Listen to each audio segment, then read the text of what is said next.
Good morning, ladies and gentlemen. I apologize for the delay, just a little bit of technical things we had to square away, but it is now 9:05, so I'm going to call to order the regular meeting of the Board of Directors for the Reno Sparks Convention Visitors Authority for January 27, 2022. And at this time, Mr. Esquaga, will you please lead us on the Pledge of Allegiance, sir? Did it last time. Do it again. I pledge allegiance to the flag of the United States of America and to the republic for which it stands, one nation, under God, indivisible, with liberty and justice for all. Thank you, Mr. Esquaga. I appreciate that. Madam Clerk, can I get a roll call? Chairman Lucy. Here. Mayor Sheevy is not with us this morning. Councilwoman Bybee. Here. Mr. Chapman is not with us this morning. Ms. Keel is currently logging onto the Zoom. Mr. Murdoch. Here. Ms. Silver. Here. Ms. Sfraza. All right, thank you, Madam Clerk. We do have a quorum of the board. We will move to item B. This is public comment. Public comment is limited to 3 people, and they can be on any topics on or off the agenda, but the public comment must be directed at the board. Is there any public comment? There's no public comment at this All time. right, seeing no public comment, we'll close public comment, move on to item C. This is the approval of the agenda for January 27, 2022. Mr. Harris, is there any adjustments we need to make this morning to the agenda for today? None, thank you. All right. Are there any adjustments from the board members? I'm seeing none. Looking for a motion. I move to approve the agenda for the meeting today as presented. All I'll right. second that motion. I have a motion from Councilwoman Bybee, second from Ms. Silver. All those in favor, I'll signify by saying aye. Aye. All those opposed, motion carries unanimously with the members present. All right, we're on to item D. This is the approval of minutes of the December 9th, 2021 regular Board of Directors meeting. The minutes are in your packet. Are there any adaptations to the minutes as posted or any changes that would like? Ms. Sfraza. Yes, I actually have a couple questions and some comments, if I may, Mr. Chair. Go ahead, please. On the minutes, and I went through them, and I appreciate Corey and Charles getting me that information. I guess I need some clarification because I went through, and when we put board member agenda items on for the next agenda, they're not coming on the agenda. So I just want to understand how that works through our bylaws, because there's several things that have not, when going through the minutes the last few months, that board members have requested to be agenda items that don't make it to the agenda. So I don't know what that process is, but I'm looking at, last month we asked for several things and some of those aren't on here. Just a question for our CEO, how that flow is going to be, because I don't understand why we have that agenda item if we're not going to. Well, I'll let Mr. Harris answer first, and then I'll follow up with him. So after each meeting, I get with Corey offline. We review everything that happened from the meeting. We put together those potential items. The chair and I meet specifically, and we have discussions about what goes on that agenda.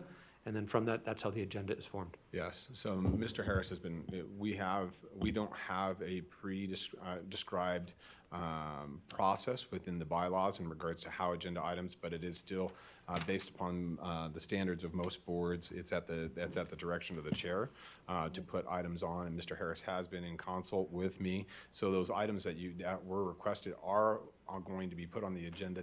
I haven't agendized them due to timing and issues of that. Be speaking to certain things about getting more data back before we present it. I don't want to make sure we have the information present for you so that we can have a complete report and not an incomplete, so that any decisions that need to be made can be made at whole by the entire board. So the agenda item H then, so how is that going to be, I guess, moving forward? Because that's been on every agenda where it says board member comments regarding items. We can't really talk about that yet because that's something we can take up in item H this afternoon on board member comments. But right now, we can only talk about if there's any changes to the minutes, if you feel there's any differences to the minutes you want to make, but we can't talk about really process from that board meeting. So do you want to take that up at a later item this afternoon? Yes, this that morning? would be great, because maybe we do need a change in the bylaws or a better process, because I just wanted to point out, under the minutes, item H, several of us asked for things to come up on the agenda, including yourself, Mr. Chair, so I just want to make sure that, that we get to them. And I understand some of these things need more information, but maybe there's a better process so we can, you know, just go Absolutely. there. We can do that. So- We can address that. So. Thank you. Thank you, I'll Madam. go ahead and make a motion to accept the minutes. All right, I have a motion from Ms. Safraza. Do I have a second? Second from Mr. Murdoch.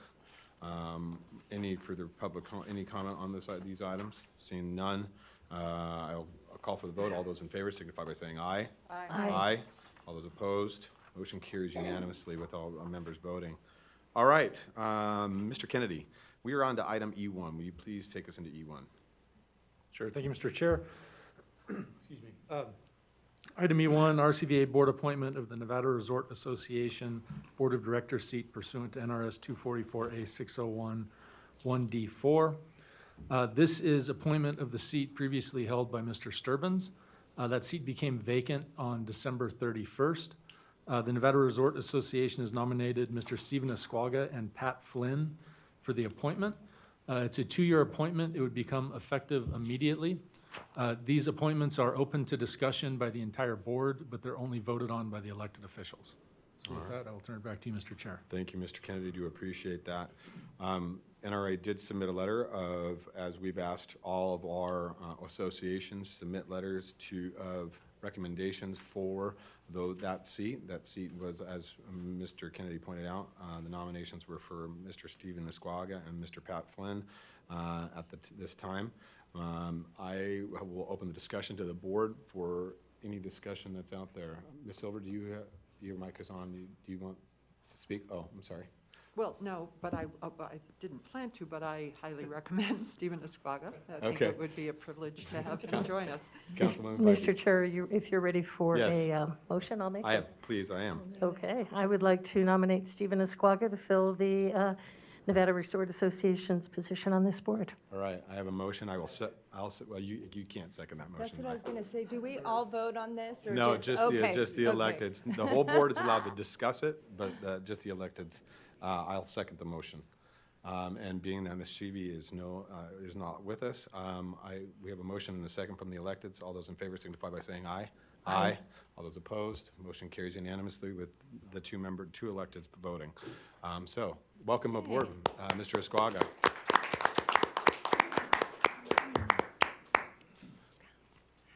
Should we say welcome aboard, or, we're sorry? Either way, we're appreciative of your service, sir. I'll learn how to manage. All right. I do just thank you, Mr. Chair, and thank you, members of the board, and look forward to working with you and Mr. Harris, your staff, on my favorite industry in the state. So I'm looking forward to contributing where I can and being part of it. So thank you. Awesome. Well, we're looking forward to having your leadership as well. All right. We are on to item E2. Mr. Kennedy.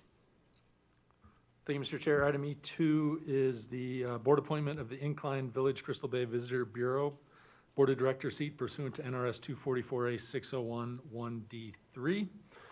This is the seat presently held by Mr. Andy Chapman. It expires at the end of this month. Incline Village Crystal Bay Visitor Bureau has submitted a letter, I believe it's in your materials, nominating Mr. Andy Chapman for a second term. If elected, this would be a 2-year term and would commence February 1. Again, it's open to discussion by the entire board, voted on by the elected officials. Okay.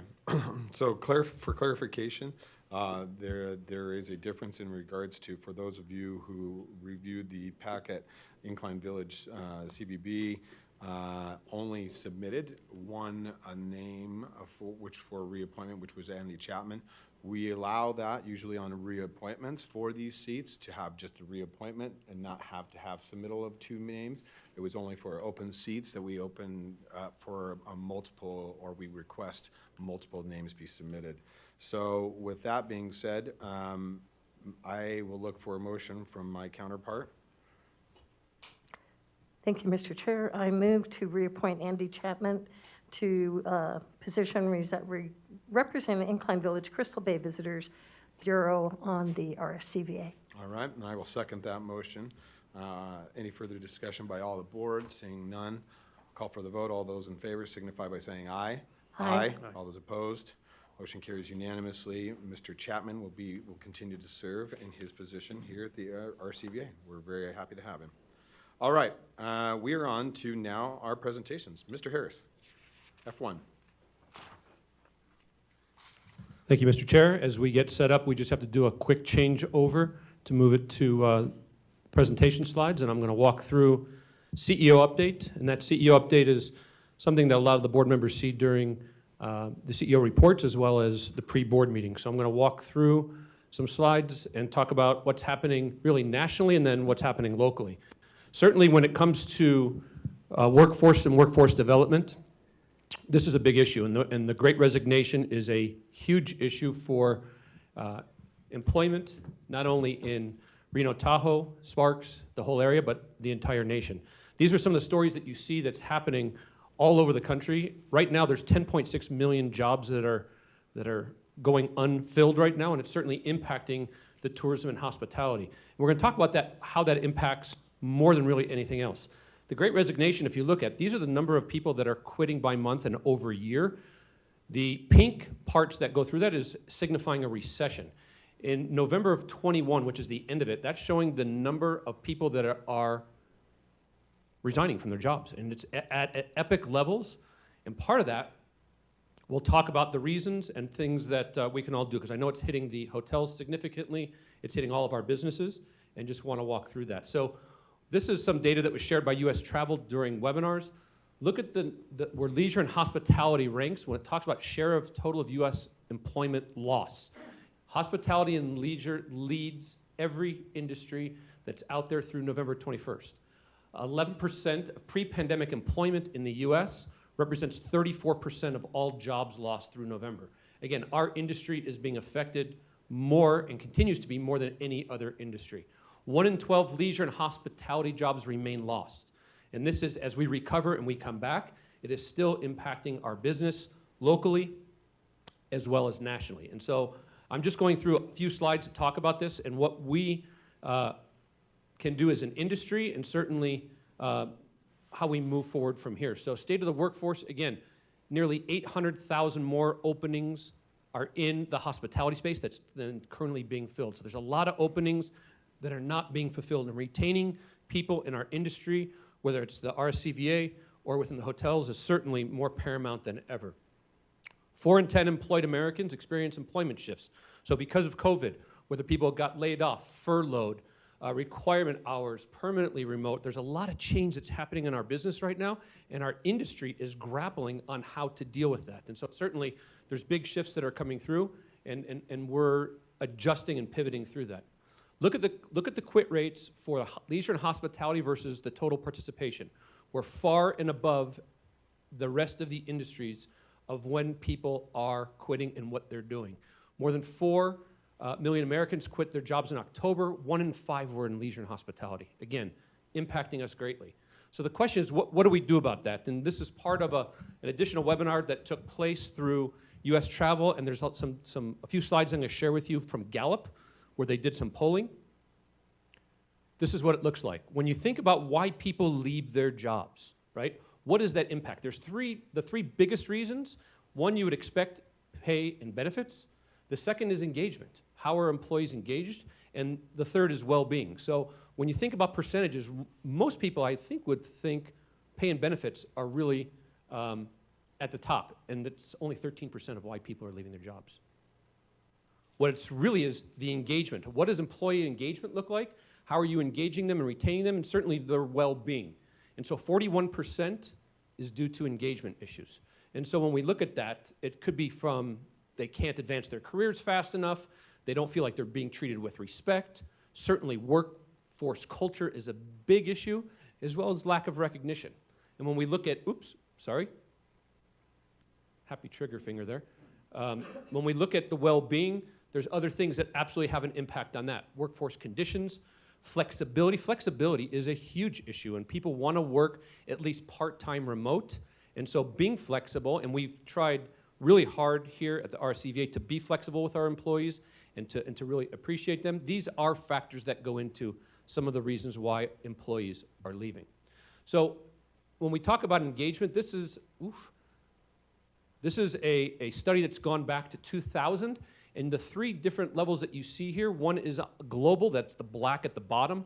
The US is in the middle, which is the longest, and then best practice organizations.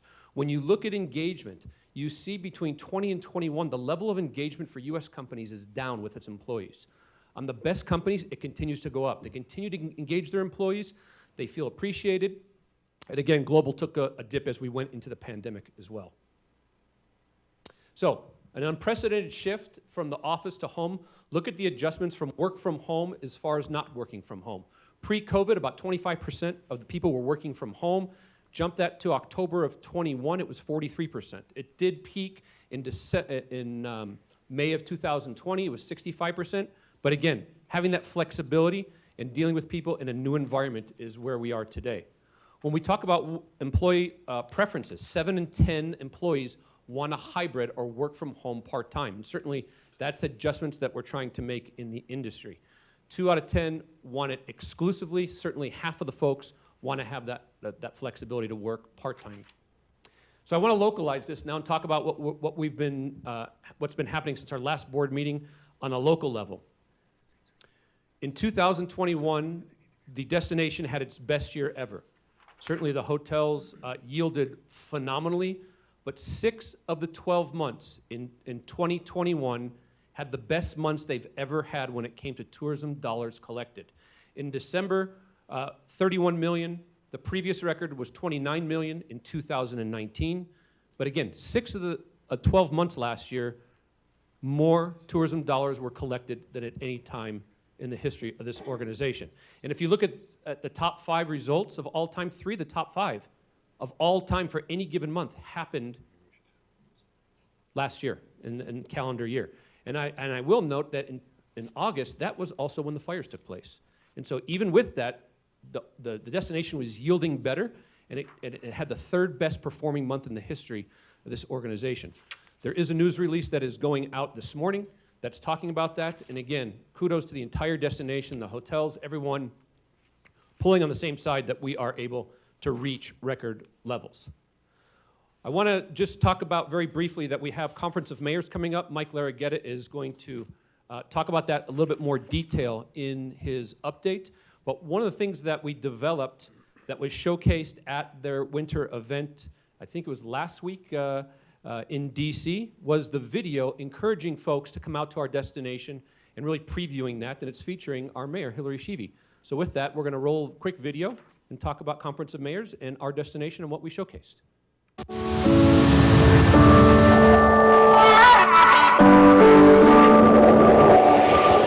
People keep saying that we're reinventing our city, redefining Reno, reimagining what it takes to be the best community, to live, work, and play.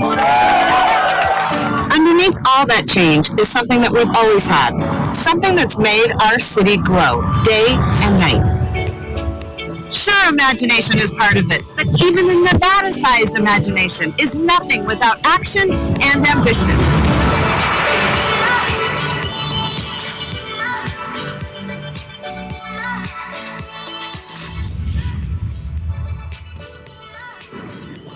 No doubt we have some crazy big things rolling into town. You might say we go big, and then we go bigger. How else do you explain something like Burning Man? Or Midtown, and our rapidly growing infrastructure. Or the Tesla Gigafactory, and tech giants like Google and Apple setting up shop. Like all trailblazers and changemakers, we've never stayed put for a single minute. This community is built on ingenuity and innovation. Reno is not afraid to dream big. But more importantly, we're not afraid to roll up our sleeves. Because big things don't just happen, we make them happen. With big effort, big love, and a small town feel that grows just a bit each and every day. After all, this is where the country's largest alpine lake meets the biggest little city in the world. So come check out Reno with our distinctive blend of nature, arts, culture, and tech innovation. See for yourself why the biggest little city in the world has been named the best small city in America. As we all continue working toward a brighter future, I look forward to welcoming you to Reno, the biggest little city in the world.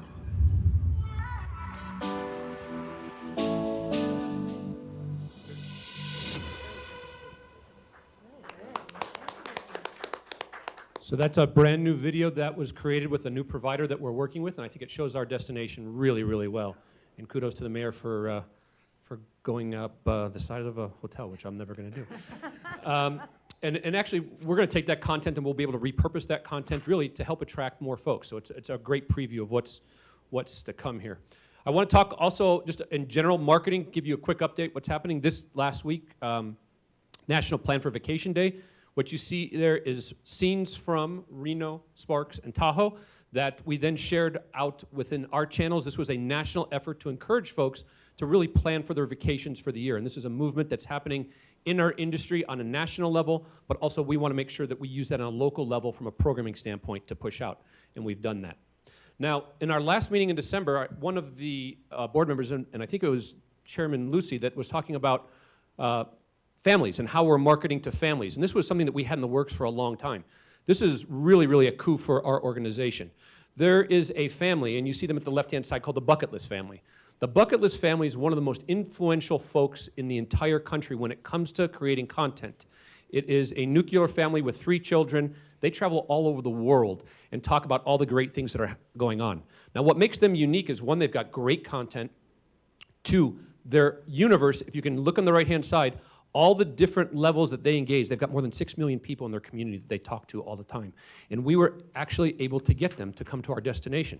This talks about some of the content that they showcased during it. And you see they're tagging Reno, Tahoe. They were up at Tahoe. They were actually in our offices on the right-hand side. They actually came to our offices and we gave them our Christmas tree that they used at their place during the holidays. And they were tweeting and talking about it, and it really presents us in a phenomenal light. And kudos to Christina, Ernie, and the entire marketing team for getting this. A lot of destinations want this family and this type of content, and we were able to get them to come here. Additionally, they created 2 videos on YouTube. And these 2 videos showcased both Reno, they were at by the whale, they were downtown, they were at the lake, and the impact of what they're talking about. This is just a screenshot from YouTube. These were launched 3 and 4 weeks ago. They're talking 500,000 views of each of these videos in 3 to 4 weeks. It's the most content that they had viewed in like 4 months. And that's only because of time. So again, it's a great coup for us. It was great content that they had, and certainly helps to elevate what we're talking about when we're going after and attracting families. Also, take a look at this chart. This shows you when we started creating posts around this, what type of impact. So when they came here and they posted content, we actually gained because we grew our own community in our social networks that allowed us to talk to a larger audience. Again, we were seen very positively. We were able to acquire and increase that universe targeting the families because of their efforts. And so that really shows that off as well. Additionally, a lot of content. People were talking about all the great things that were said, positive about the destination, positive about the experience, and ultimately, that's going to help us moving forward. Additionally, some great stuff on our communications team. 3 quick stories that I want to talk about. Top 50 cities worth exploring. Reno was mentioned. Outside Magazine, again, one of our pillars that we talk about, experiencing the outside. Great story. And then in the trending side in USA Today, Nevada trending in the top 10 for searches that were happening. So again, some great things going on, and certainly we're a part of those conversations. As was announced, we have Davis Cup coming to this area for the first time ever. That's going to happen in early March, and certainly Mike Larraguetta is going to talk about that, and kudos to Shelley Fine and the sports folks for making that happen and getting that done. But that is a first for our destination, and we're excited for a new special event. I'll wrap this up on the CEO part by just talking about our next customer advisory board meeting is scheduled to also come here in March. That will be right after the tennis match. We already have a dozen folks that are committed. We're hoping to get that to about 15.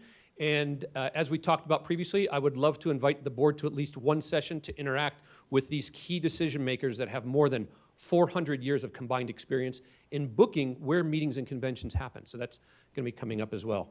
With that, I'll turn it back over to the chair, and we can move on to the next agenda item.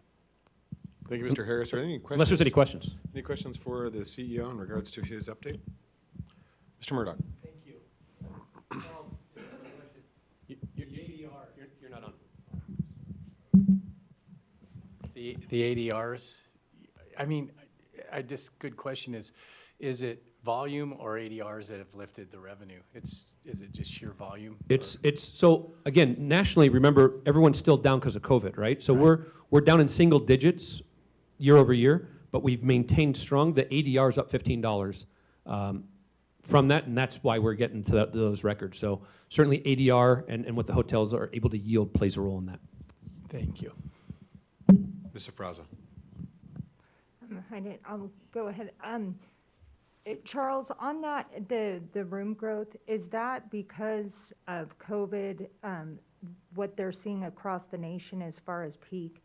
When you say the numbers are the best years ever, is it because of the pandemic and people staying home and now getting out to travel again? How do we compare like nationally? So nationally, we're doing better than most of the folks in the nation. Again, to Rick's point, because we're able to yield a little bit higher, that absolutely helps us. That's undeniable. But the level that we're off from pre-pandemic levels is significantly better than most of the rest of the country. And people are certainly surprised how well we are doing compared to the nation as a whole. What you have seen during COVID is beach cities have done well. Right. Outdoors have done well, and certainly we don't fit in the beach, but the outdoors have certainly helped us. And so because we're able to maintain only off single digits from pre-pandemic, we have benefited more than the rest. Yeah, and those numbers correlate to what we're seeing at the airport as well, as far as that traffic. Is there any way to extrapolate how, is that from convention business? Is it from events business? Is it just from folks just coming here because of the outdoors? Yeah, I think, so a couple things. I think the hotels have done a great job in yielding. Two, the outdoors have absolutely helped us. And you'll hear from Mike in a sales update that we're actually doing pretty well.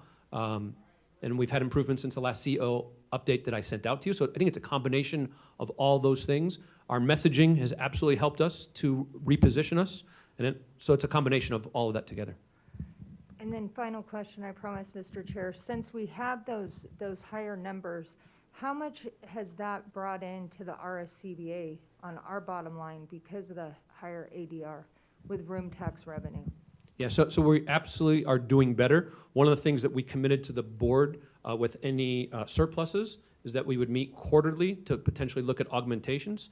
We have already set that meeting for February, where we will go in further detail with the subcommittee. I believe, Corey, it's the 10th of February, the 11th of February, and the chair just needs to formally fill that last seat, and we've had conversations about that in doing so. So we will come back at the next meeting after the subcommittee meets to talk about proposals for the board approval of how we move forward. Okay. Thank you, Mr. Fraza. Ms. Silver or Ms. Bybee, do you have anything? Ms. Keel, do you have anything for the CEO? I do not, thank you. Thank you. Okay. Thank you, Mr. Harris. Do appreciate that. One thing, I actually have a question, though, I do for you. I was hoping to hear during your update a little bit more direction on the operations as we had discussed, kind of an operations plan. Maybe you'll get more into that in F4.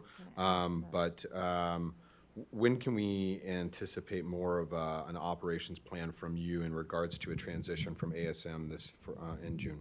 Yes, sir. So for the board's edification, this week we actually listed the first of the new positions that we're going to be hiring, which is a VP of Facilities.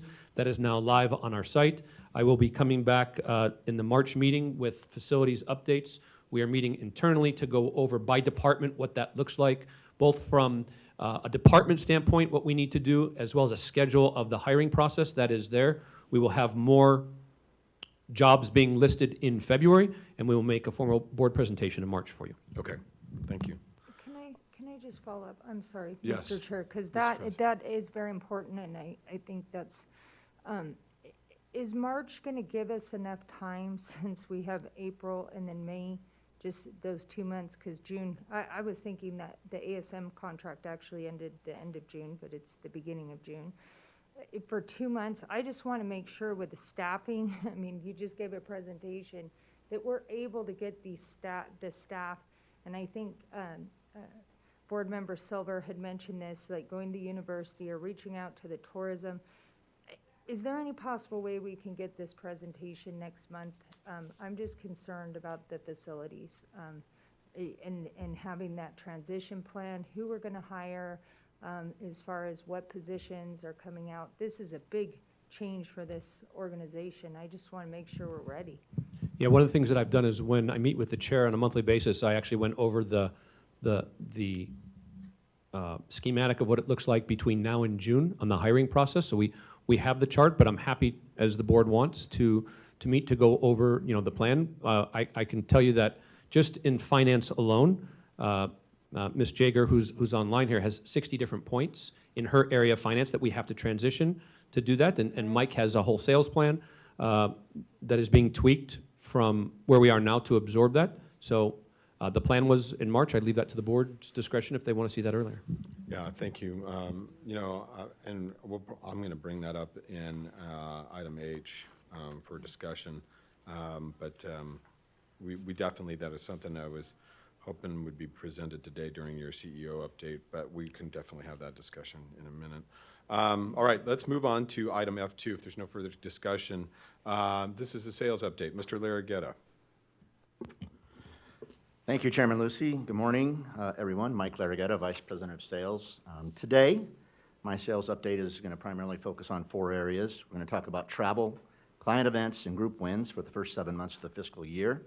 I'll then navigate into industry trends and national recovery data, following up with production and pace comparison for July through January, going back to pre-pandemic year 2019, 2020, and then current data for 2021.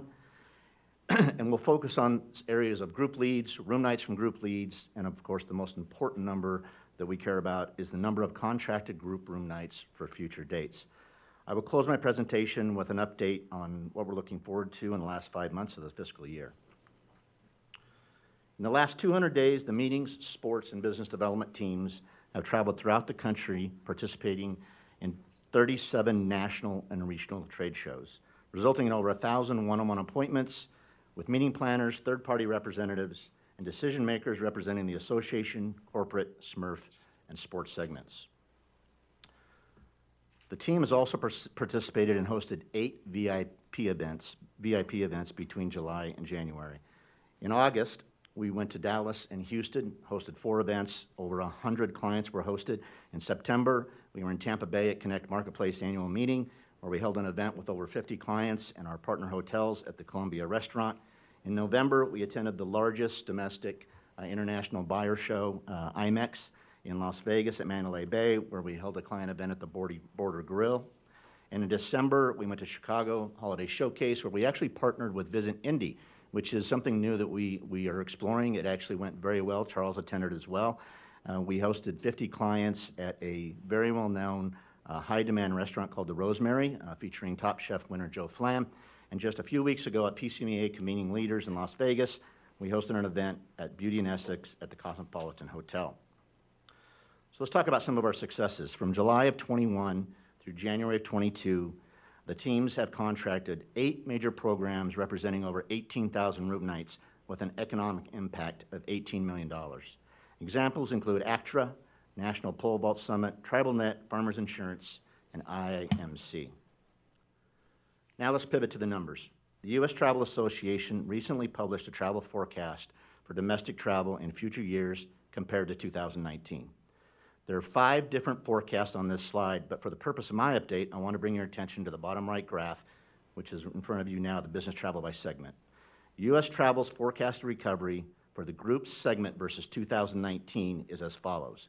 For 2022, it is forecasted at 61%.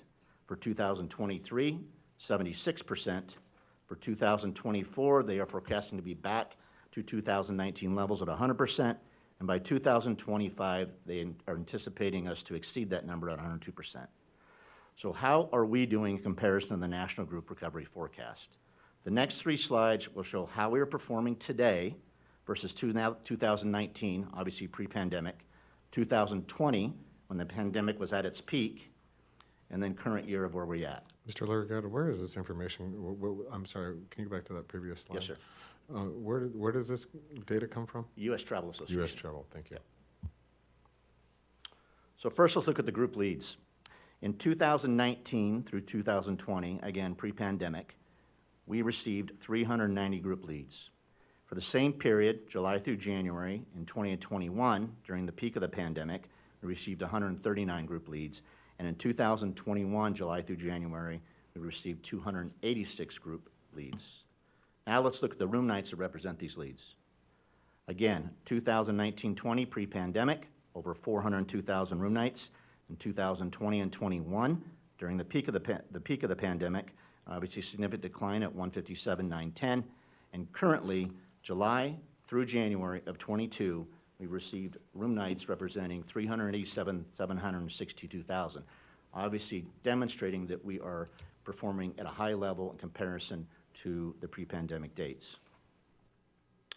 The number of group leads and room nights from these leads are obviously strong indicators on how we are performing versus prior years. But at the end of the day, what is really important is what we contracted. In 2019 and 20, again, pre-pandemic, and I'm sorry for keep emphasizing that, but it's important, we had 152,837 room nights on the books, July through January, which put us at 53% to the annual room night goal. In 2020 and 21, for the same time period, we had 68,683 total room nights, which was at 44% to the goal. And currently, to Charles' comments earlier, we're performing quite well. July through January, we have 135,963 room nights on the books, which puts us at 66% to the annual goal and 131% to goal through January.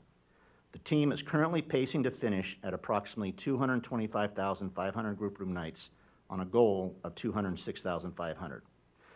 This forecast would put us at a 78% recovery to the 2019 goal, which was 290,000.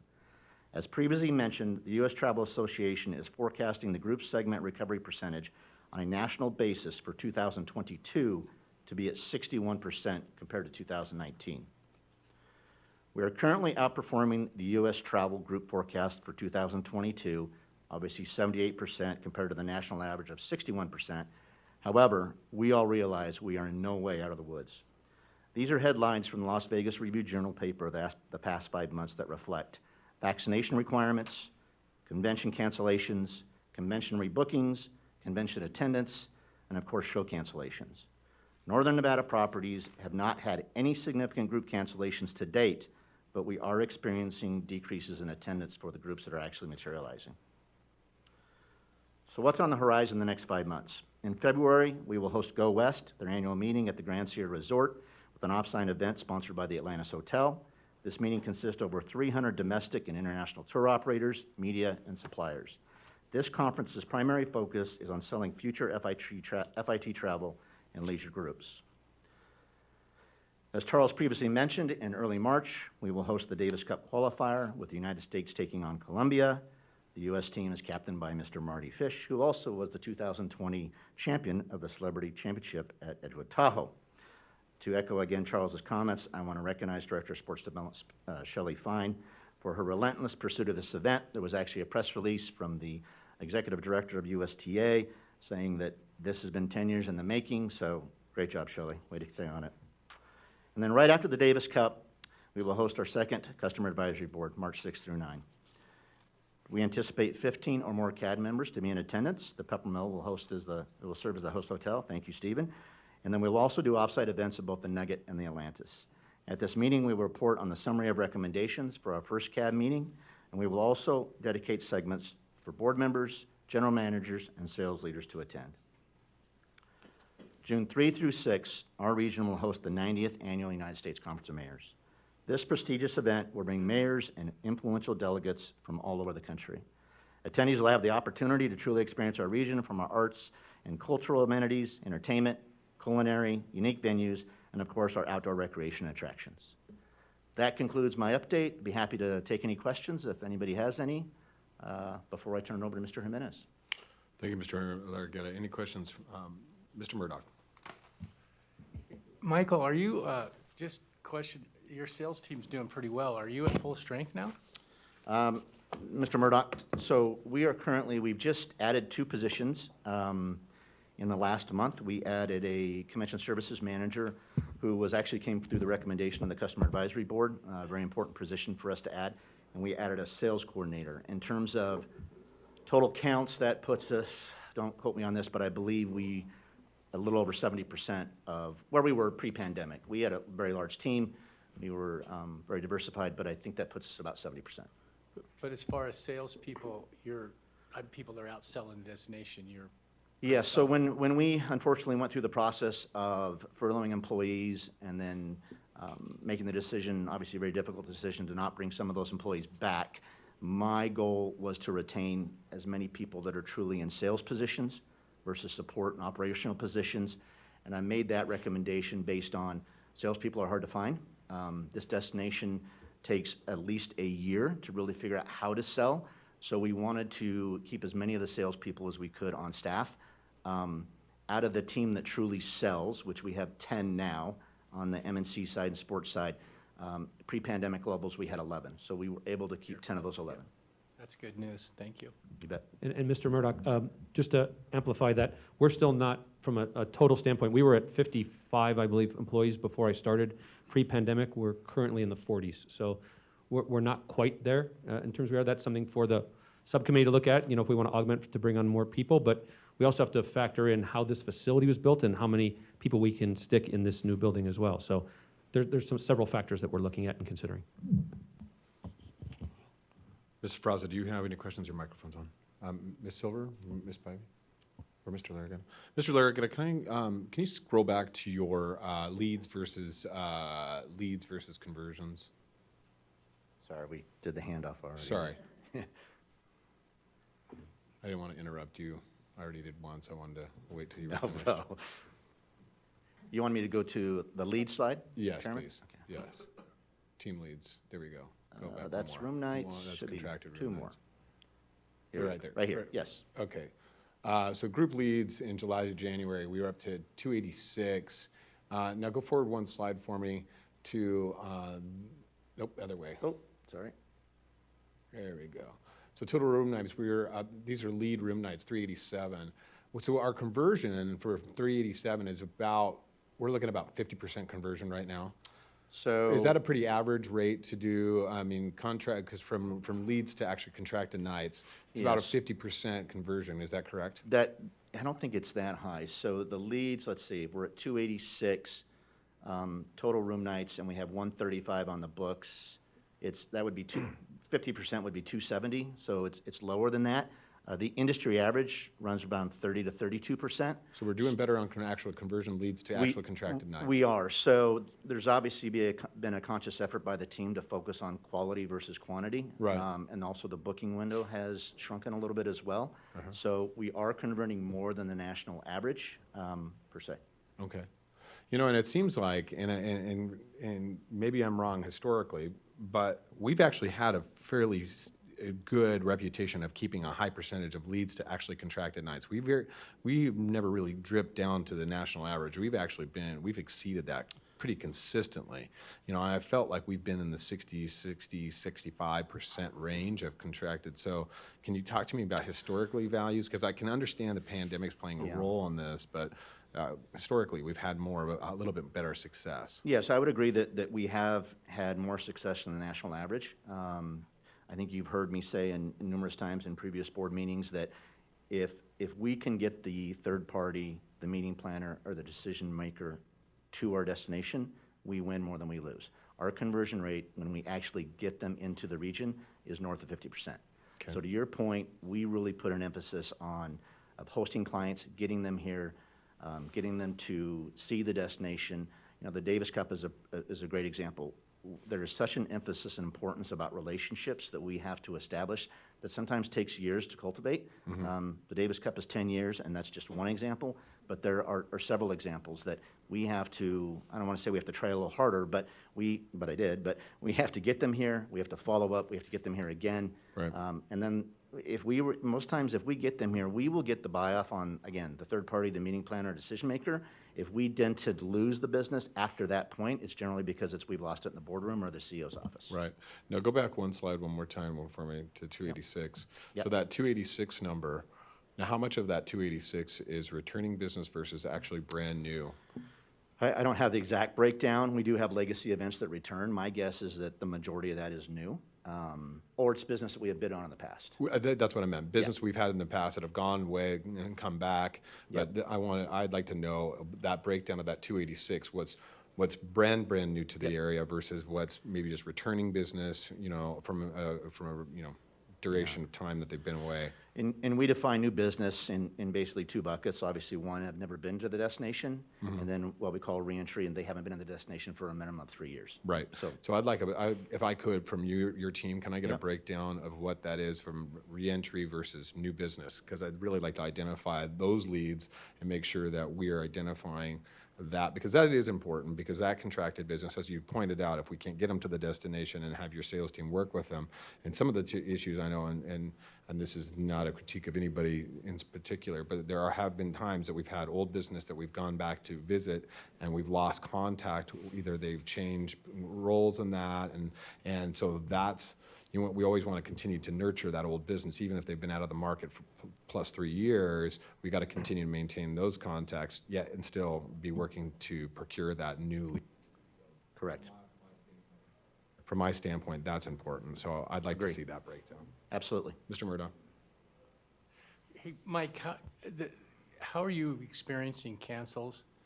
And how do you count a cancel? If I have a group and because of COVID I canceled and then I rebook, does it get? Yeah, so obviously, How does that get fortunately, as I mentioned earlier, we have not experienced any significant cancellations to date. I actually reached out to the sales leaders of all the major hotels about a month ago to gauge if they were experiencing any cancellations. One hotel had 2 minor cancellations in the next 60 days. However, both of those groups were rebooking within the calendar year. So in terms of how the RCVA handles cancellations, when we were in the middle of the pandemic, we brought to the board's attention a request to not take a hit for the cancellations. In a normal time, if a group cancels, we truly take the hit for that, and we have to recover with that with new bookings. So during COVID, there was no hit for a cancellation on the numbers, and we're currently going through that through the rest of the fiscal year. The board had approved for us to maintain that status till the end of June on this fiscal year. So if it's new business, if I rebook, do I Yes. get counted as? It is not double dipped. You do not get counted That's twice. what I was asking. All right, I knew where you were going. I wanted to get the dough. That's all I needed you to tell me. Yes, yes. Mr. Squatter. Well, and just to build on Mr. Murdoch, go ahead, Rick. Go I'm ahead, sorry. Stephen. And I think it's the next slide, if I'm not mistaken. Technically, that 135, I'm assuming some of that 135 is out of the 68 that moved, no? So I wouldn't even call it cancellations. They pushed their event. Unless they move, so the 135 reflects anything that was booked from July 1 forward. If something canceled and moved into that period from the prior year, that would not be included in the 135. It had to be booked from July 1 forward. Where would it show, though? Would it be part of the 68? Let's just say it was We- from that window. Yeah, we actually, during the peak of the pandemic, we kept track of everything that canceled and rebooked or was considering to rebook. I can provide you that update, and we can update that slide, no problem, and send that to you. Great question. And then in regards to those cancellations and some of these bookings, some of these new contracted sales leads, how many of those contracted sales leads are actually utilizing RCVA facilities, or are they just going to be hotel property that would be also something I would like to look at, Mr. Larragetta, is kind of the breakdown of how many of those events are going to be utilizing RSCVA properties versus just staying in hotel for conference day. So that would be a good breakdown for me as well. So we will get those numbers for you, those answers. It's not a direct answer to your question, but I can say that I know that our utilization percentage for our facility, specifically the convention center across the street, is around 34 to 35%. And it's important, and the reason I bring that up, it's important for me and the board to understand that number as we move into the operations section of our facilities, what we need to do to maintain those facilities and realize that type of business to offset those expenses of those assets. So I would like to know that, because that utilization versus sitting there versus what we could be doing to augment that here locally, because if those boxes are sitting empty, even if we were booking this business, that doesn't mean we could use that for different spaces. So that's really what I want to look at. Got it. Ms. Sofrazo. Yeah, and just to follow up, I wanted to say, congratulate the team on the Davis Cup. How cool is that, a new event? So just Charles, Shelley, the whole entire team at the RSCBA, like, wow. I mean, great job. And then just the second question, and I did talk to our CEO about this, the bowlers, and you look at the CAFR and you see the years where the bowlers are here and where the bowlers are not here.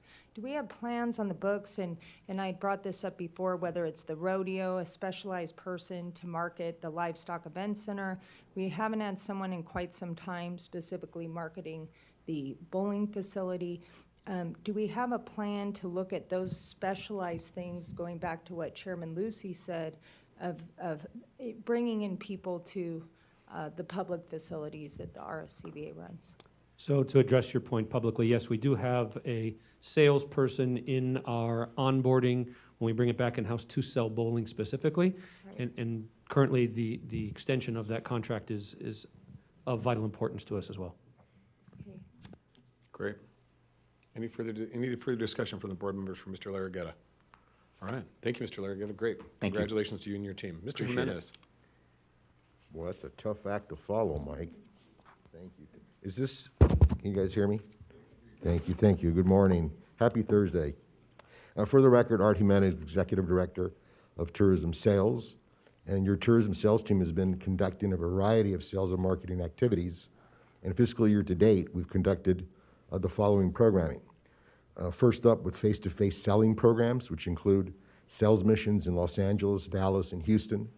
And planned for the remaining fiscal year are sales missions in Southern California, the East Coast of the country, Mexico, and Canada. And these missions will be coordinated jointly with Travel Nevada. On trade shows and conferences, year to date, the tourism team has attended 3 leisure-based trade shows and will attend 2 more, one of which is going to be here in town, as Mike mentioned, the Go West Summit. Very good for our destination to have these tour operators selling for the future in town. FAMs, we believe that seeing is believing. And however, attracting participation during COVID does make it difficult to secure travel planners. But we've been successful in planning 3 FAMs so far in this fiscal year, and attendees will have visited from as far as the UK, Mexico, and Peru. On the partnership marketing side, third-party programming, we run programs to support destination need periods. We completed our October through December campaigns with Expedia, Priceline, Sabre, and Pleasant Holidays, and still have 5 campaigns planned through the end of June, all in our need period programming. Total investment by our hotel partners in the RCVA for these periods were $98,000, and our travel partners contributed and matched above that with $110,000. And this generated 62,500 room nights, or $4.3 million in room revenue alone. Sellers of travel consist of training and targeted communications with our travel agent and tour operator community. We'll deploy monthly travel advisor email broadcasts to over 50,000 travel agents and quarterly broadcasts to over 2,500 tour operators, both communicating air service, destination updates, and seasonal offerings. And we'll also deploy 5 national webinars to be conducted in fiscal year 22. We also work very closely with our hotel and area DMO organizations. We continue to enhance and launch new programs to strengthen our hotel and area DMO relationships. To better understand our entire region, we've developed a monthly forum for our area DMO partners to present their destination's highlights to the RCVA staff. And of course, this is going to enable us to maximize marketing and communication initiatives. Hotel collaboration. To assist our hotel partners with their GDS sales initiatives, we released a sales prospecting tool in early January. This biannual Travel Click report is based on actualized Travel Advisor room night production for Washoe County, and we've heard back from a few properties that really appreciate this prospecting tool. Talk a little bit about our room night production in this third-party segment. Year to date, we've recorded nearly 348,000 room nights in the third-party space versus 233,000 in fiscal year 21.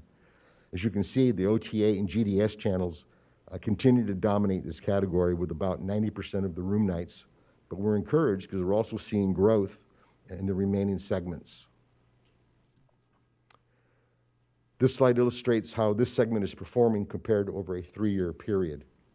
The main reason for the total room night decrease from 2019 to 2021 is predominantly due to hotel revenue management strategies, which we really can't affect, and it's mainly affecting the OTA channel. But as I mentioned earlier, we are seeing growth in the other channels as well. And finally, we continue to work with Expedia, which is our largest OTA partner, and we work with them on seasonal need period programs with joint marketing programming. We generally attract 6 to 8 hotel partners and generate double our investment in matching funds. So for our October to December program, just to recap, the RCVA and hotel partners contributed $73,000. Expedia matched that with $75,000. Our break-even was 1,100 room nights, and we generated over 13,000 room nights, which represents $3.2 million in room revenue. And if there are no questions, this concludes my tourism sales update. All right, are there any questions for Mr. Jimenez in regards to the tourism section? Mr. Jimenez, I do want to thank you. I think it's too difficult. I want to ask you,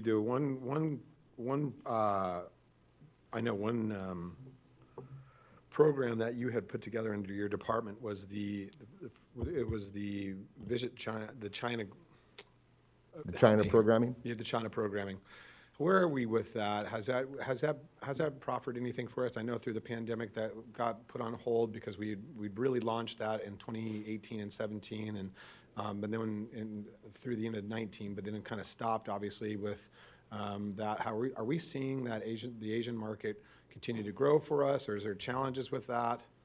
So to recap for the edification of this to the board members, in 2017 we opted to create sales offices in China. We were in 4 cities in China, and we had a robust program in place to capitalize on that business that was hot and heavy into the U.S. We didn't see a return on that, and we opted to back out of that programming way before COVID. So we opted out early 2019, and I don't know if it's a good thing or bad thing, but we do get monthly reporting from our properties, and we've seen literally almost zero Chinese tour operator room nights production right now. Okay. So that was a good move to back out. Brilliant move to back out. Yeah. Okay. And I don't think we'll go back into that market. Right now on the leisure side, tourism side is predominantly domestic. We've seen a big uptick in the receptive operator, which is traditionally international, but it's domestic. Okay. We are doing some programming in Mexico to support the Volaris nonstop flight. We have 10 operators coming during Go West Summit from Mexico to support that. And are we still utilizing the VOI data, the visitor origination information kind of through the properties to identify, those marketing opportunities and some of those sales programs that we're working on for that leisure tour sector? In the tourism sector, we really didn't utilize that profile, and we certainly don't now because it's outdated, obviously. But we do rely on a lot of the real-time data from our OTA and wholesale partners. Okay. Because they've got data that is like nanosecond. So any program that we do release out there, it's based on we look at our nonstop markets, look at our feeder markets, and they can tell us on the fly where to move our programming.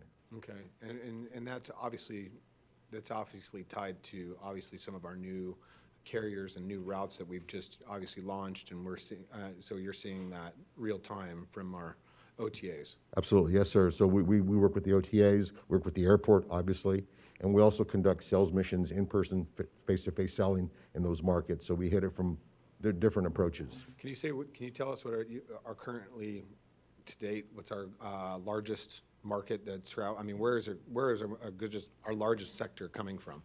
Well, you know, I think the last data that we had a couple of years ago from the VOA, 72% of our visitors drive from the Bay Area. Okay. So we constantly see Seattle, surprisingly, is still up there, one or two from an OTA standpoint. Okay. And from a receptive standpoint, Southern California, the Los Angeles basin, a lot of opportunity there. Do you see peaks in certain, obviously peaks in certain parts of the year? I mean, what seasons are strongest for us for leisure? Well, leisure, you know, the summer, you know, is a different, summer is our peak season here for leisure Right. travel. But Leisure travel. Is winter starting to compete with that or no? You know, when I started working here 5 years ago, almost 5 years ago, 80% of the OTA bookings occurred within 7 days into this market, which is unacceptable. So we've worked very hard over that time with our OTA partners to bring that down. And right now, we're probably in the 35% of visitors are booking within that 7-day window. So we've brought that down considerably from 70, 80%. We certainly want to extend that booking window to get those rooms booked further out. Gotcha. Okay. Mr. Murdoch. So you support the airport's expansion. You got AHA Airlines. Those are smaller markets. So you say you have some missions going into those smaller markets. Is that what So I'm hearing? we've provided the AHA executive staff with detailed data, at least on the GDS side where room nights are being booked. And that's in real time, Rick, as you know. Yes. And we've provided that to them, and we've offered support if they need us to come into those markets. And right now, we're just, you know, waiting for them to come back to us. But, you know, we can support them at a moment's notice. So, Mr. Murdoch, just to add to that, so Art and I have both had several meetings with AHA, John Schneider, who obviously Yeah. has a long history with Right. the destination through previous employers.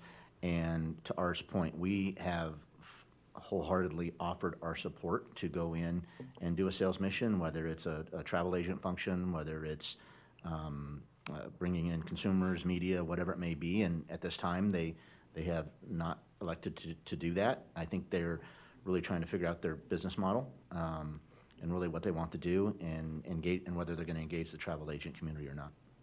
Great. On the OTAs, so is Expedia the new 10,000-pound gorilla in the city? Who are the best OTAs? Do we go where the fish swim or where the volume comes from? We just don't partner with anybody that isn't So producing. Expedia, you know, probably does, they're very, very picky how we report information. Like in general terms, you know, for Washoe County, they're probably north of 500,000 room nights a year. And you've got Priceline probably hitting about 100,000. Booking.com is probably in between. We are looking at some new programming with Booking.com. As you know, they just purchased Get a Room for a significant amount of money. And we have a call with them in a couple of weeks. They're developing their partnership marketing programs. And I think we're going to be one of their test markets if we opt to opt in with them. We certainly want to be on that shelf.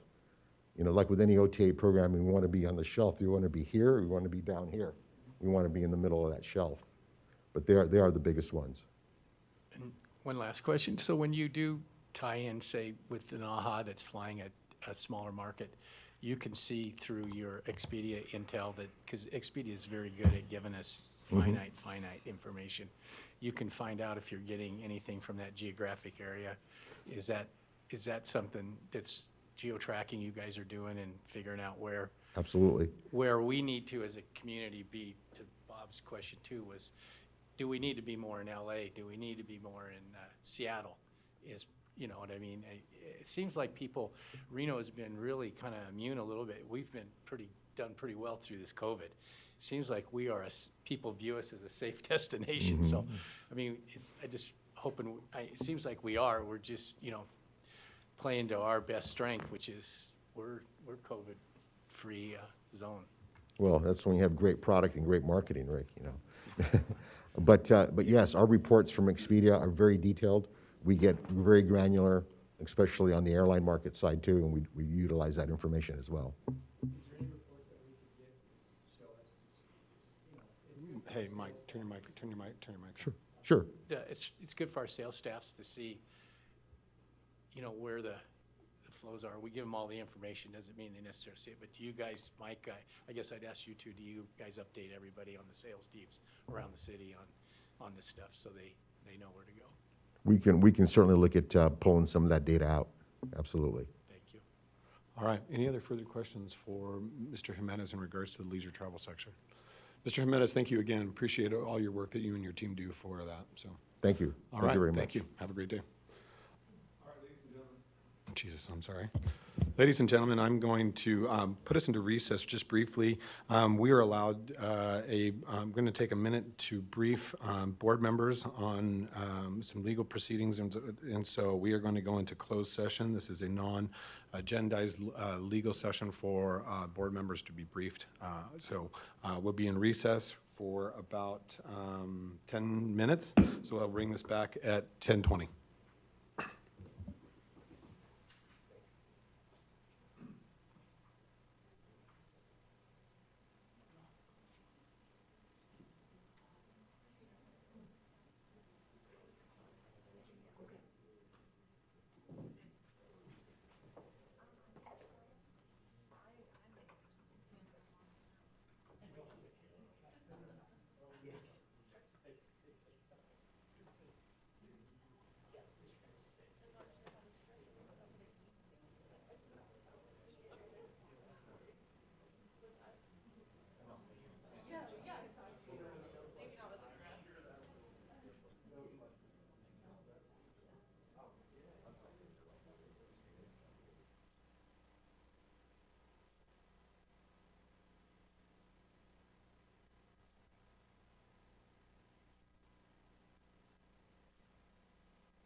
client that came to the convention center for an event, Airports Council, in November that the RSCVA secured, and they had their event, and it was actually really well attended. I think they had about 1,500 folks that were here for the event.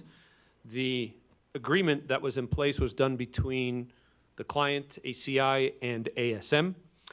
The issue that we are bringing before the board today is around payment of that event. ACI, when they came through, had a prepayment that they made to the organization for $140,000. They held their event, and certainly there was some successes and some challenges around that.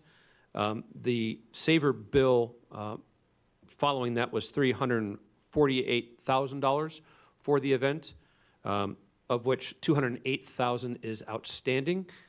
There were some challenges in and around the event, and the client does not want to move forward with payment at this time for the balance. They were disappointed, and we had some issues.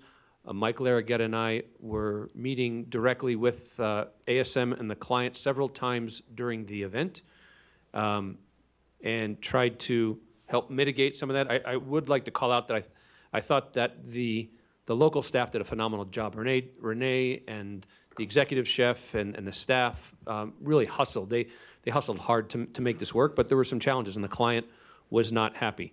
The challenge that we have is that the agreement is not with the RSCVA. The agreement is between ASM and ACI, and have worked with ASM to try to have this settled, and ASM made a minor concession towards trying to get this finished, but we have this bill that is outstanding, and I bring it to the board to be able to consider the next steps, including paying part of that bill from the RCVA. We have a challenge in that the client is part of our customer advisory board, is planning on bringing back business here, and was not happy. I think there is a component, I'm going to throw it over to Courtney Jaeger, who can expand upon some of the financial components for this issue that we have. Courtney? Good morning, Courtney Jaeger, Vice President of Finance. Like Charles mentioned, the client did pay certain amounts towards this event, but there's still a large amount outstanding. Those outstanding amounts are revenues that are owed to the RSCVA. So if we choose to discount that amount or completely write off that amount, then those are amounts that the RSCVA will lose out on. Saver's portion, ASM/Saver's portion of the revenue is the 6% food and beverage management fee. So 6% of the unpaid balance would be ASM's profit for the event. The rest was RSCVA revenues. And also, Mike, is there anything that you can add to from the sales side or from your perspective? For the record, Mike Larraguetta, Vice President of Sales. Charles, I think you hit on the majority of it. I think if I was just to add any comments to it, is that in relation to the meeting planner who represents this business, not only are they the Senior Vice President for that organization, they also represent Jumpstart, which is a second meeting, which was scheduled to be held at the Peppermill in June of 21. Due to COVID, it was canceled and is scheduled to move to June of 22, which again is tied directly into the relationship with our airport and the airport staff, and has a potential significant influence in that meeting as it relates to future lift for our city. So Ms. Dee Clemens not only represents that business, but also holds a very influential and respected position as a meeting planner within the DC market. She sits on numerous customer advisory boards. She's also on several committees as it relates to ASAE and PCMA. So as I mentioned earlier, relationship and status is very important to our destination, and we just want to make sure that we remain in good standing with Ms. Clemens. Thank you. All right. Thank you, Mr. Larraguetta. Thank you, Ms. Yeager, and thank you, Mr. Harris. Mr. Kennedy, do you have anything you would like to add to this discussion from a legal standpoint in regards to legal counsel? This is an issue that currently is for discussion, and it is purely at the ability for this board to discuss whether or not we feel that these numbers should be adequately adjusted, changed, or how we would like to proceed forward. So I'm going to open it up to seeing no discussion from the legal counsel. Is there any discussion from any of the board members that they would like to bring up in this matter? Okay, Mrs. Fraza, go ahead. I think that I'm in favor of discounting this. I think that this is a client, I know from the airport side too, how important this convention was in this business and how we're trying to get more flights and destinations. And it's unfortunate that their experience was not great when it came to the food service. And I'm in favor of discounting it. At the same time, I think we have a contract with our facilities provider, and I think we've got to, we need to go after the facilities provider for what that contractual service. So what I would proffer, if I can take a chance of this, and maybe let me help lead the conversation a little bit. You know, obviously, as Ms. Fraza pointed out, ASI was a very strong supporter of RSCVA, and we believe that as a client, we really continue to try to provide the best service to all of our individuals. With our contractual obligations with ASM, we've always asked that they provide first-class service at all of our properties through their management. I feel that this possibly was not something that was achieved and evidently has been voiced to us through the client. This board and this organization strives every day to provide that first-class experience in Reno Tahoe, and we never want a client to leave here disappointed with that service. When you think of the dollar amount that is currently being considered up to the $210,000 amount, that's a significant amount, but realistically, in the grand scheme of things, in regards to who we're talking about and potential air service, these are executives for many airlines, a number of individuals, and meeting planners that have connections to many, as Mr. Larragata pointed out, many relationships with other pieces of business that are either pre-booked with us or potentially thinking about booking with us. The right thing to do is always to make sure the customer is made whole. Now, I would say that evidently, as Mr. Harris pointed out, ASI did pay and make a prepayment, a significant amount of $100,000 plus towards the event, and there is an offset balance of $208,000 that needs to be paid.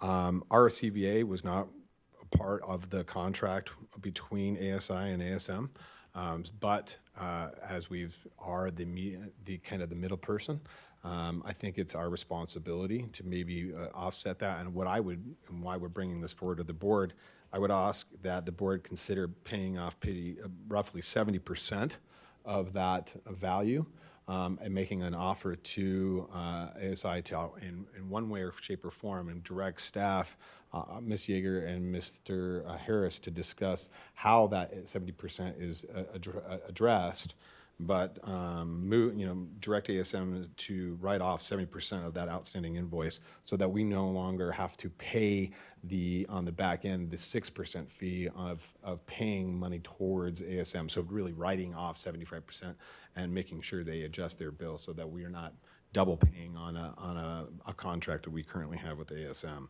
So that would be my direction to this board to move forward with, and I could make that in a form of a motion if there's any further discussion that needs to be had. Ms. Silver. Mr. Chair, I would agree with your recommendation. I mean, we may be in the middle of this, but we're the face to the client, and we want the sustainability that comes with that kind of relationship with our clients. So I think to do the right thing is to make this 70% offset so that we're able to sustain them and have an ongoing long-term relationship that reflects what we're aiming for as the RSCVA.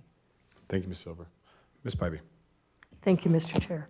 I would agree because obviously the domino effect of the Airport Council, of the member of our, Ms. Clemens, on our board, Community Advisory Board, it kind of would, if there's ill will of their experience here, they're not going to speak highly of us as they look at all their other network of events and people that will come to our region. And so that does reflect poorly on us. I mean, it's not our agreement with them. It was ASM's with with the Airport Council. But I agree with Ms. Silver that we're the face. And that's a lot of money too. I mean, $348,000 outstanding out of a $348,000 bill is more, is pretty high amount of money, but at the end of the day, that investment and 70% seems reasonable to me as an offer, and we don't know if the airport council will, we don't know what their response will be, but I think it shows goodwill on our side. Unfortunately, with ASM's contract ending in June, they really don't have incentive to try to, in my view, they don't have incentive to make this right for us because our contract's going to be up in June. So that kind of compounds it also and kind of drives the need for me to say we've got to make this right and that this offer 70%, I absolutely support, Mr. Chair. Thank you. Thank you, Ms. Bybee. Mr. Esquago. Oh, just for really all the reasons stated here, I'd be in a line also. I'm very supportive, and we have future relationship with ACI, and I look forward to growing that. And I think it's the right thing, and I look forward to you making the motion, Mr. Chair. Thank you. Mr. Murdoch. Again, I appreciate where you guys have all gone. I agree with it wholeheartedly. I do believe that if we learned a lesson from a contract we have with ASM, it's performance. And RSCVA would, no matter who was in that situation, would have to perform, whether it was us, ourselves, or ASM. So I think, I hope that ASM also, stays professional and runs our facilities at the top through June. That's what I hope. And I said, I hope we can send a message back too that we need performance. Perfect. Mr. Frazo.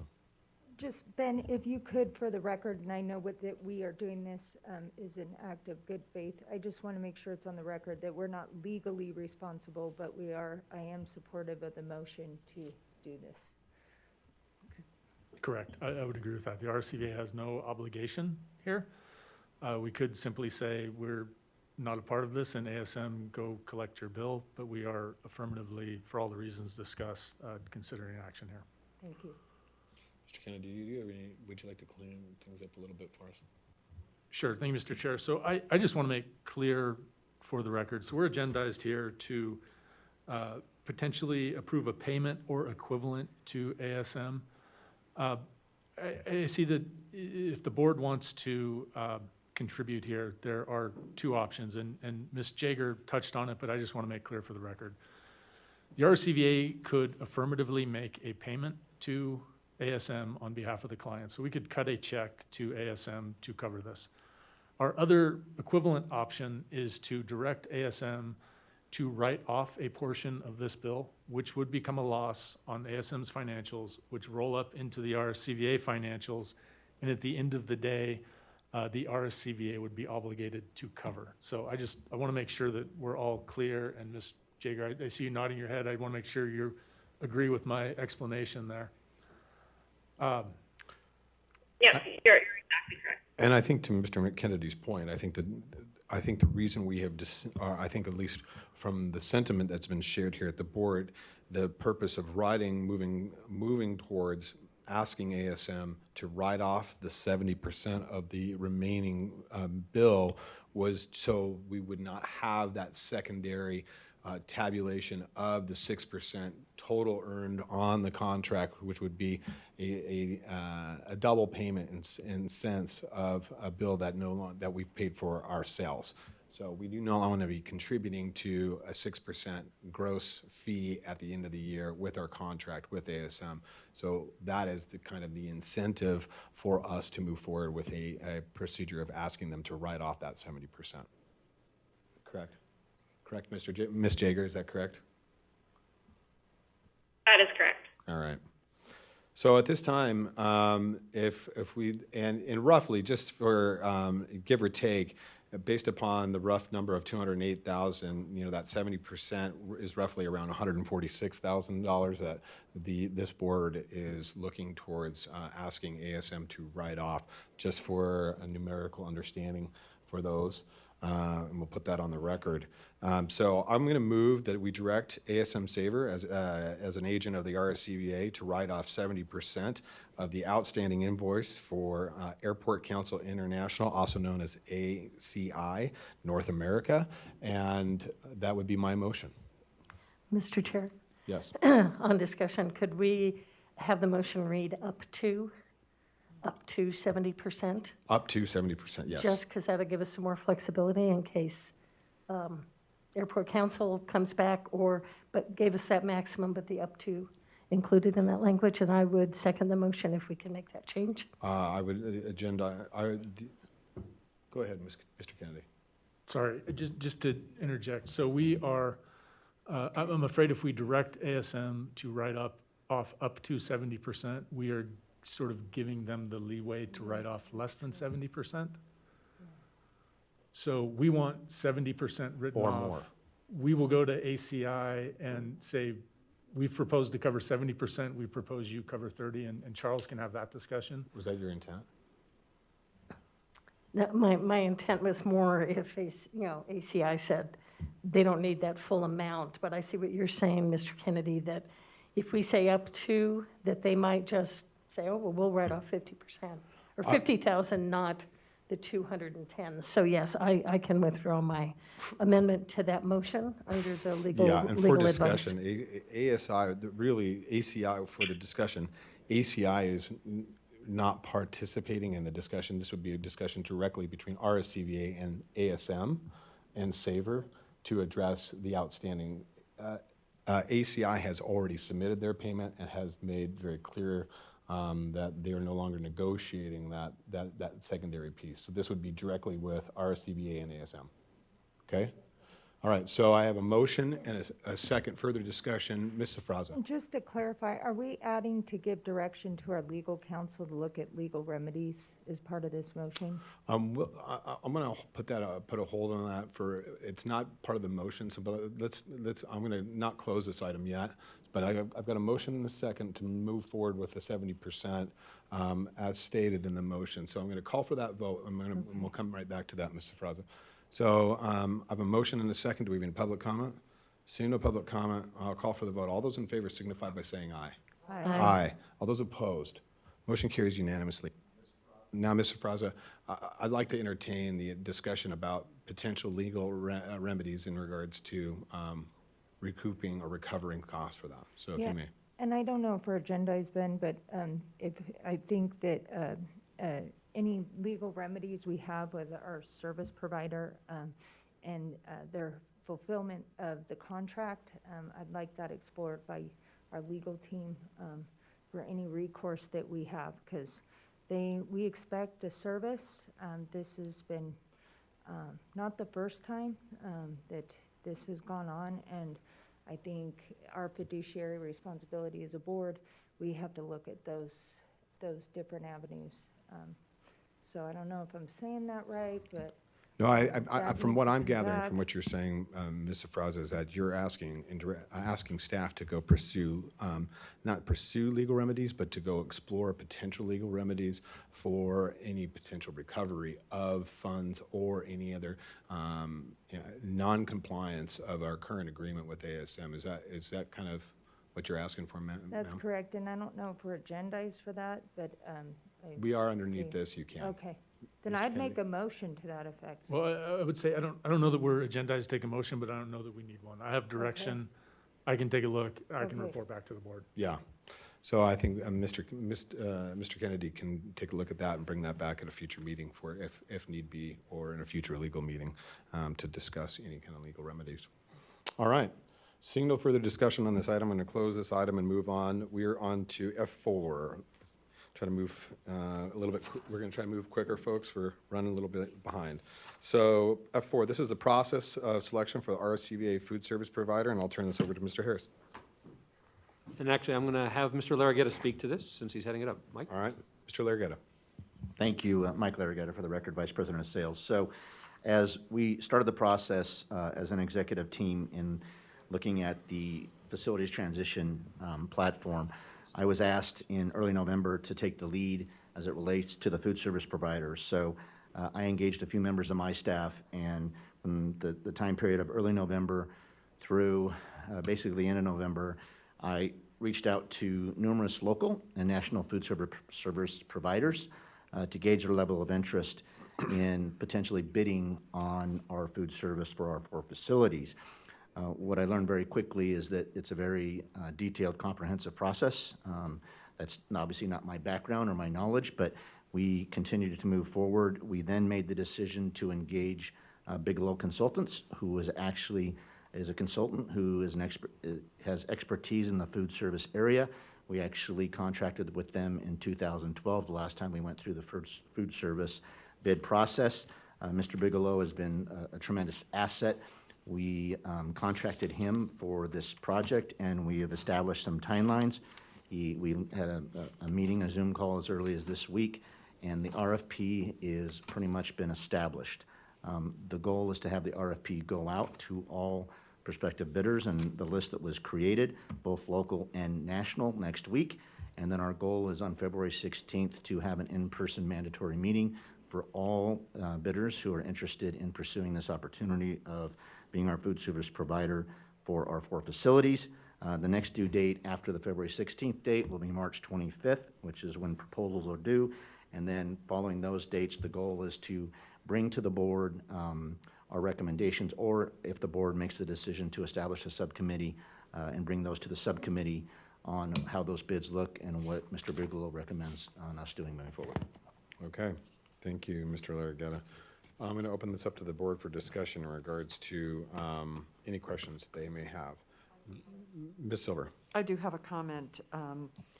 From the perspective of the Chamber of Commerce with over 2,000 members, I would really hope that we could find or focus on finding a local provider. I think it's incredibly important that we highlight the talent and expertise that's in this community.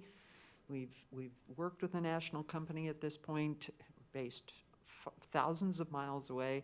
I think it would be great if we found a local provider who might even be able to subcontract out to many of the hundreds of restaurants and caterers we have in this community and keep the money in our region. Thank you. All right, thank you. Ms. Fraza. And I don't know how we do it here at the RSCBA, but the subcommittee to vet the proposals, Board Member Silver, it'd be great if you'd be on that, because I feel the same, and I think our CEO does as well. I've had this discussion, and part of the challenge is we may not find a local provider to do all the facilities, because that's a big deal. But there may be, and I don't know how the RFP's coming out, there may be pieces where a local provider can do it. I'm all in favor if we can find a local provider, and I don't know if we can give preference in the RFP with percentage points for a local provider, like we do on construction contracts legally. But I think a subcommittee to vet this when they come in, and quickly, obviously, I'm all in favor of. So I don't know if we're agendized today to pick the subcommittee, but be good to get moving on this. Before we jump into a subcommittee discussion, obviously subcommittees are challenged because of NRS, because of participation of the board member. Right. Now, there's a couple different remedies. One remedy could be that the committee that reviews any kind of RFP for future business go through just members of or employees of the RSCBA and non-board members. Or it could be agendized as other RFP processes, either through the Finance Subcommittee or the board as a whole, but it would be an open process for those individuals, so numbers and everything would be available. If it's run through just the employees, those numbers are private and not exposed for some more competitive bidding. But those are two different ways of doing it. But we could set criteria through the board in regards to that, and then instruct staff to follow those criteria on selection of that team. So there are a couple of different ways we could go about it, if that is at the discussion of the board. Mr. Harris. And just to briefly, before I turn it over to Mr. Larragueta, we heard you, and certainly from a local standpoint, if we can consider local folks, we absolutely will as part of this process. It is both local and a national, and so it has been heard from a previous meeting, and we will make every effort to include local prospects in this entire process. Mike, anything you want to add? Just some additional comments. Thank you, Charles. Mike Larragetta, Vice President of Sales. So we definitely have engaged local providers, engaged their level of interest. What we have learned is that when those discussions then elevated to between those potential providers that are interested on a local basis with the food consultant, there are obviously significant qualifiers in terms of business that they are able to actually perform. Their kitchen sizes, numbers of people that they have served in the past, 4 facilities, and what we have found is that has restricted that list significantly. To that point, we have always, whether it's been Levy or any other national provider, and unfortunately, a lot of the food providers have been through these 4 facilities over the years. In most instances, they will subcontract with local providers for a lot of the events, for a lot of the facilities. It's just a natural thing that happens because they want the local flavor, they want the local touch, they want the local expertise, but they also just don't have the ability to handle all 4 facilities for all the events that we do over the course of the calendar year. So the other thing I wanted to mention is as regards to timelines. Obviously, we're sitting here today on January 27th. We take over these facilities on June 1st. So anything that we can do in terms of the decision-making process to expedite that, I would recommend, just from my perspective. We obviously have a labor situation in this market, as we do throughout the entire country, and being able to retain people and getting a provider in here and get people to work by June 1st, I think is going to be a significant challenge. Mr. Kennedy, I'm going to turn it over to you. Sure. So just to give the board a little bit of background on how we've handled this in the past and to make clear what we're asking of the board today. So as we've done RFPs and RFQs in the past, for larger services such as this, it's sort of been up to the discretion of the board as to how that's handled. So, we'll get all the RFP responses back next month. Does the board as a whole want to review all those RFP responses, have a meeting, talk about them, decide who the finalists are, invite finalists back to present to the entire board, and then make a selection? Or does the board want to employ staff or a subcommittee to handle that process and say, bring back to the board 1 finalist for consideration or 2 finalists for consideration? We just need to figure out that process of who's doing the initial review, who's narrowing down the number of candidates, and how many finalist candidates are ultimately presenting to the entire board. It's entirely up to the board how you want to proceed. I can tell you in the past, we've utilized a subcommittee structure where the board has created a subcommittee of board members, which is subject to open meeting, agenda, notice, et cetera, to review the initial sort of round of responses. That subcommittee has narrowed them down and had 2 finalists present to the board, and the board's made the final selection. We've also in the past had instances where the board as a whole has been involved in every step and everything has come back to the entire board, and the board makes every decision along the way. To Mr. Larragetta's point, timing is a concern. If we have the entire board sort of involved in every process, that's going to require special meetings. That's, a lot needs to be done between now and that final selection. So really from my perspective, in order to finalize the RFP, I'd like the board to decide exactly what that process is going to be and exactly what level of involvement the board wants and whether or not they want committees. Thank you, Mr. Kennedy. So, Mr. Larragetta, when are RFPs due back? What is the date? I mean, what are responses due back? March 25th. We don't have responses due back until March 25th? That proposals are due on March 25th. That's correct. So generally, what Mr. Bigelow has explained to me, and I think Mr. Kennedy was on the call as well, is that the in-person meetings on February 16th, it is a standard process to give them 30 days to review all of the financials, the numbers, and then determine whether they are still interested in moving forward with the bid. So, okay. So March 16th would be the first time that we would be able to see the responses. March 25th, I'm sorry, is what is proposed. In his recommendation in the RFP, it was March 25th. Okay. So March 25th, it would be the first time that we would see responses. And then a decision, I mean, we could make a decision almost immediately if ready, based upon that. But how long do you think you would need for your time to review those responses? I think it needs to be a priority, right? So I think the week that Within a we week- get them within a back, week. yes. And then what I would recommend, Mr. Chair, is based on us having a board meeting scheduled for March 24th, I believe, is that I would like to go back to Mr. Bigelow and request that we have these proposals received prior to that board meeting. Oh, yes. Even if it's a couple of days, and then we just quickly review them. And bring them- I would ask for, I understand that it's, 30 days is standard, but I would ask that we move that 30-day period to a 15-day or even, 20-day or 15-day response time, because first of all, you either want the business or you don't.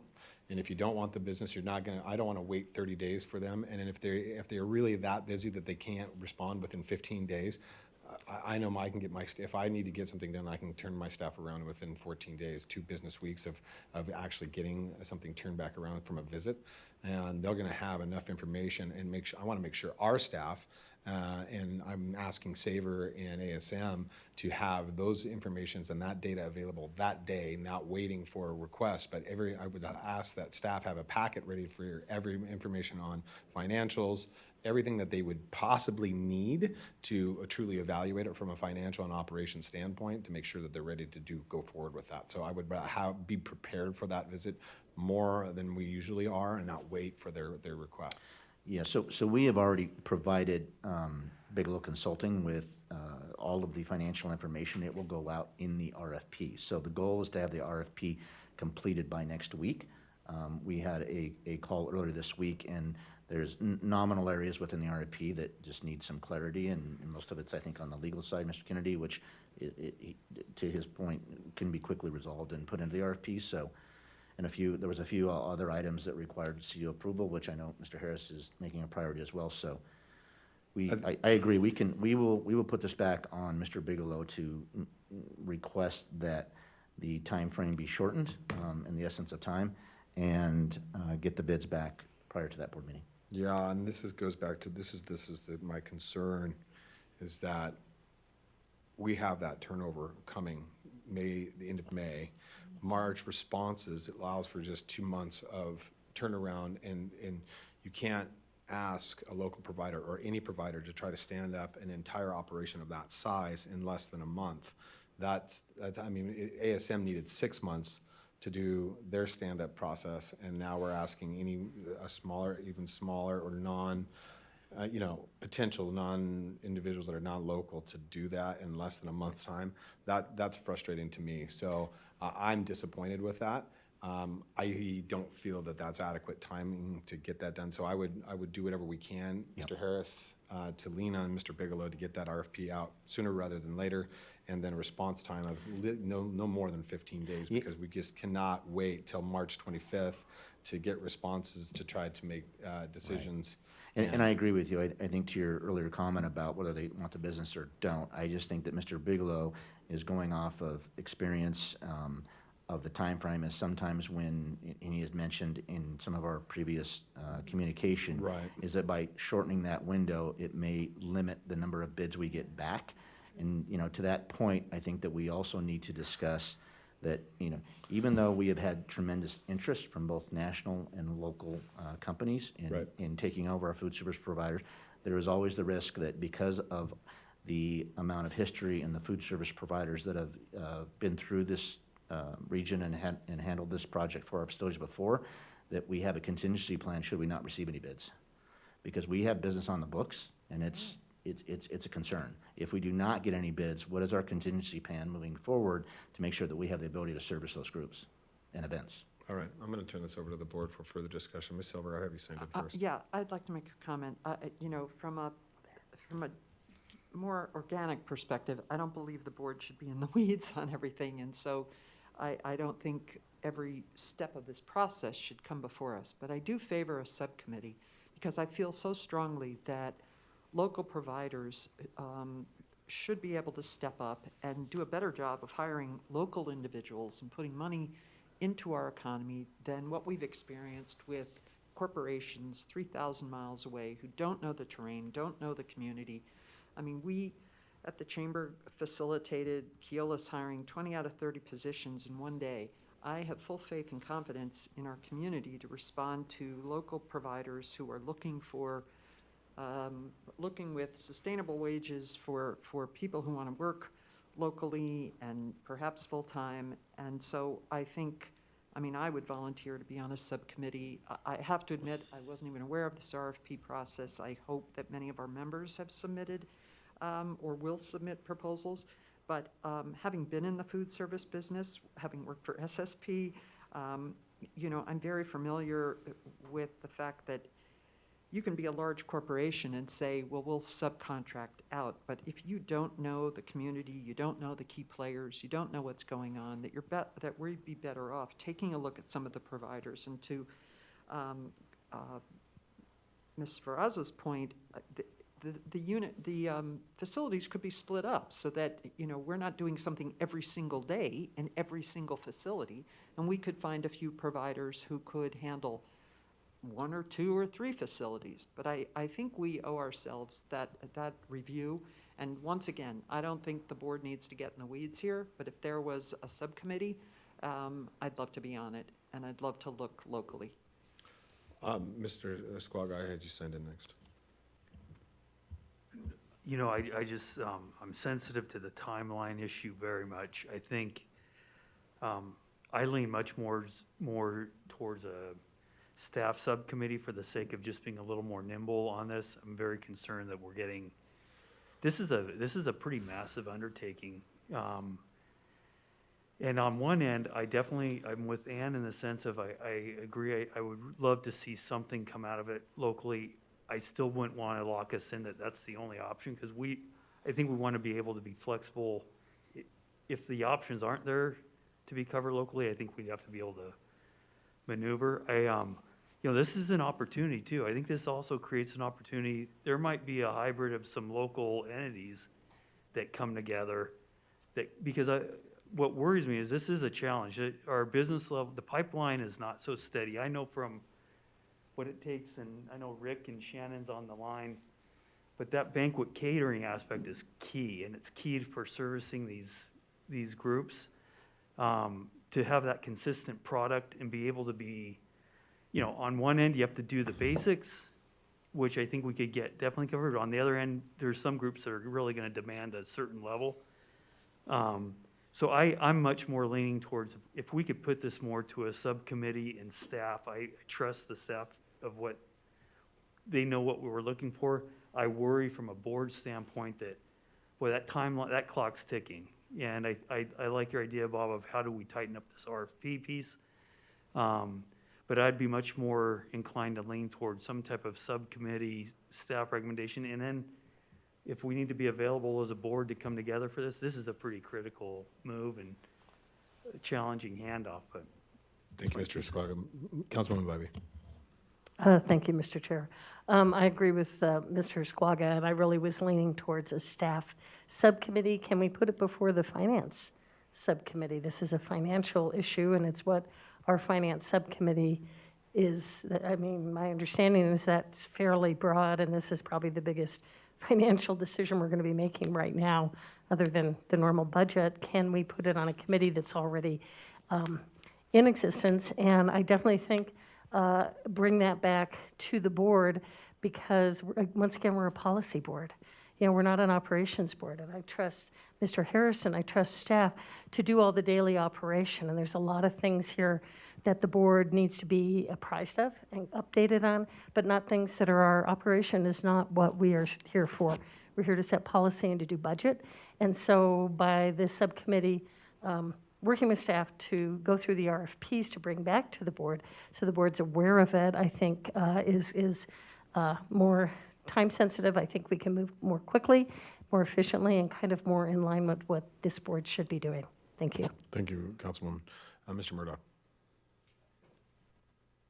Only thing, I agree with everything said here. I just would like to see a meeting internal, whether it's RCVA, in February right away. I think we've got to go now. And again, I agree. I don't think you need a bunch of board members on a subcommittee.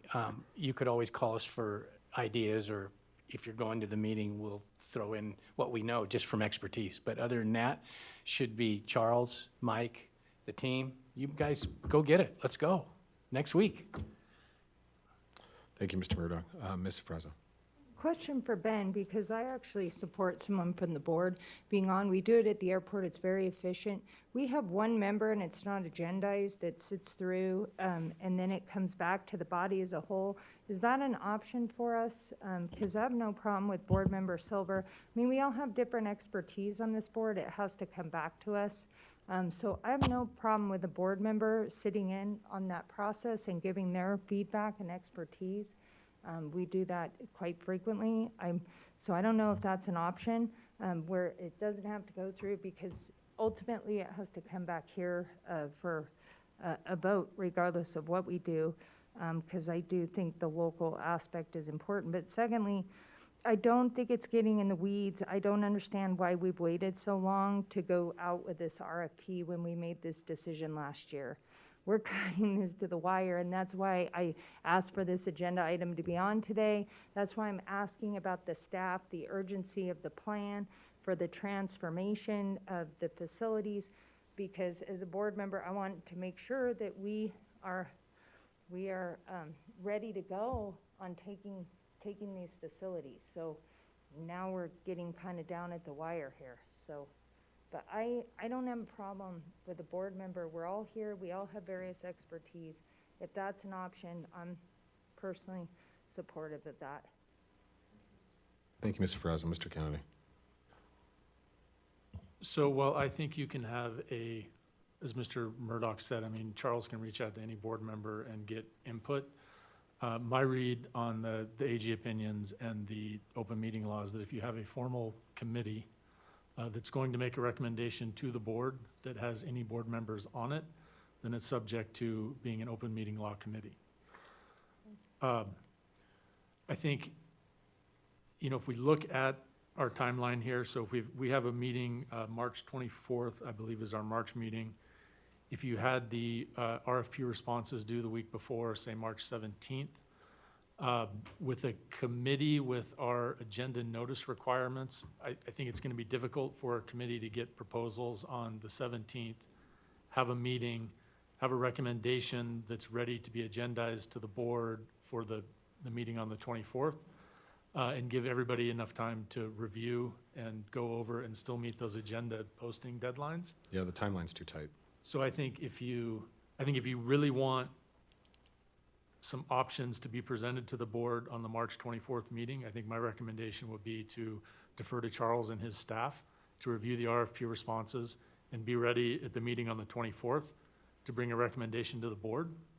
And I think I think the board needs to make clear, what do you want that recommendation to be? If we get 2 responses, then maybe you want to take a look at both of them. If we get 8, do you want Charles to bring you 1? Do you want him to bring you 3? That's the level of direction we need, so that I can complete the RFP, so that all the respondents are very clear on what that review process is going to be. Okay, so ladies and gentlemen, I'm going to try to bring us back and give us some kind of guidelines to lay within. Timeline-wise, the Finance Committee has been recommended to see this. They meet February 11th and don't have another scheduled meeting until that. So I would not recommend the Finance Committee. I think the process in which Ben has laid out in regards to having a board member participate in a subcommittee, I agree with him. I've read the AG opinion, and I don't think it's time-wise and agendized-wise based upon the outcome of an agendized subcommittee meeting prior to, even if it's on the 15th, to get the response to back and then actually because it has to be put on this agenda with their names and numbers and completely in a staff report, we would not make those timelines and deadlines, and we would be delaying the process. I understand board members want to have a participation in it, but that is probably one of the limitations of being a board member. You don't get to play both roles, so we have to be nimble and have faith in staff to make sure that they're bringing forward. What I would recommend to this board right now, coming out of this conversation, is that any requirements that you would like to see come out of the RFP, whether that's percentage towards whether they're local or not, whether they have, their structure, their ability, that's what I would tell and relay that to Mr. Harris and Mr. Larragetta right now, so that the committee that is going to be reviewing the RFP has that direction from the board, so that when they bring forth a recommendation to this board, that those kind of scores represent those requirements or those asks of this board. So, and then we could have a further discussion prior to, or, as to Mr. Murdoch's point, have outreach between individual members and Mr. Harris as it pertains to specifics on that RFP process and the selection process. Is that amenable to most of the board members, or is that outside of what the scope people would like? Because we're agendized today, if board members just make it part of the motion, maybe is what we're looking for. Yes, you can. So, Ms. Silver. Sorry. I think, Chairman Lucy, I think you've covered the points that I was concerned about. I can relay my particular issues directly to Mr. Harris, obviously with a focus on using local businesses, but I'm all for the process you've outlined, and if you wish to make it as a motion. Yeah, and I can lay that out in a motion so it's cleaner too. And the other thing I would say is that another comment that I feel is valid is that this could be, to Mr. Larragetta's plan, is that the motion include a second backup plan if we cannot complete the process and contractually, because understanding even if we were to pick a provider, contractual back and forth and understanding what an agreement may look like on an ongoing process for a duration of time could take time between attorneys to get that. Now, I can drive staff to get something turned out. I can't drive attorneys to do anything. They take their sweet time to get things done and returned to me.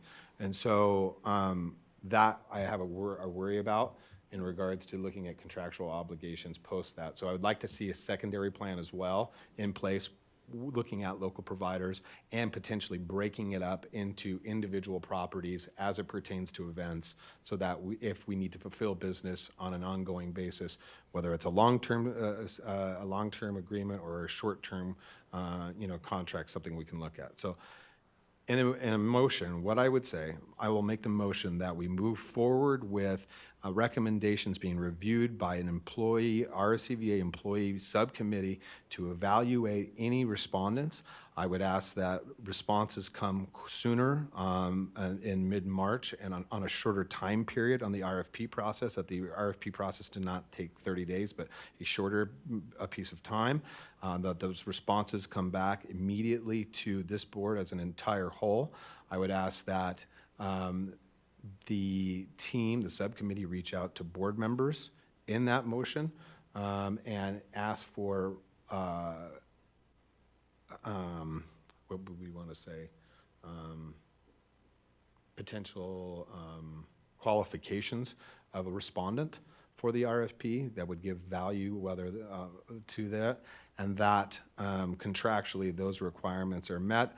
A secondary plan is put in place also with providers to address all 4 of our properties for any future business. Did I cover it as a whole? It's a big motion, but I think it's all there.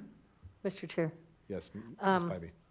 overall, even though it's a very long motion on what we're trying to accomplish here with the employees subcommittee, and I think my impression of the intent of any of us who have requirements or requests as we look at the RFP is that I might want something different than Ms. Ferrazza or Mr. Esquaga does And then, you know, all of us might have different requests. I just ask that those be looked at not as requirements for the RFP, but as consideration for the Consideration. best. Yeah, Thank you. consideration by staff who I trust to make the best decision on all of our behalf, that each of us are not going to have maybe something specifically, but keep it broader so that it's just considerations that they're looking at, not a requirement. Thank you.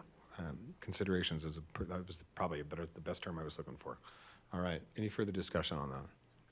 Yeah, you want to clean it up? Well, I want to make sure we're clear. So we're tasking staff with reviewing the RFP responses.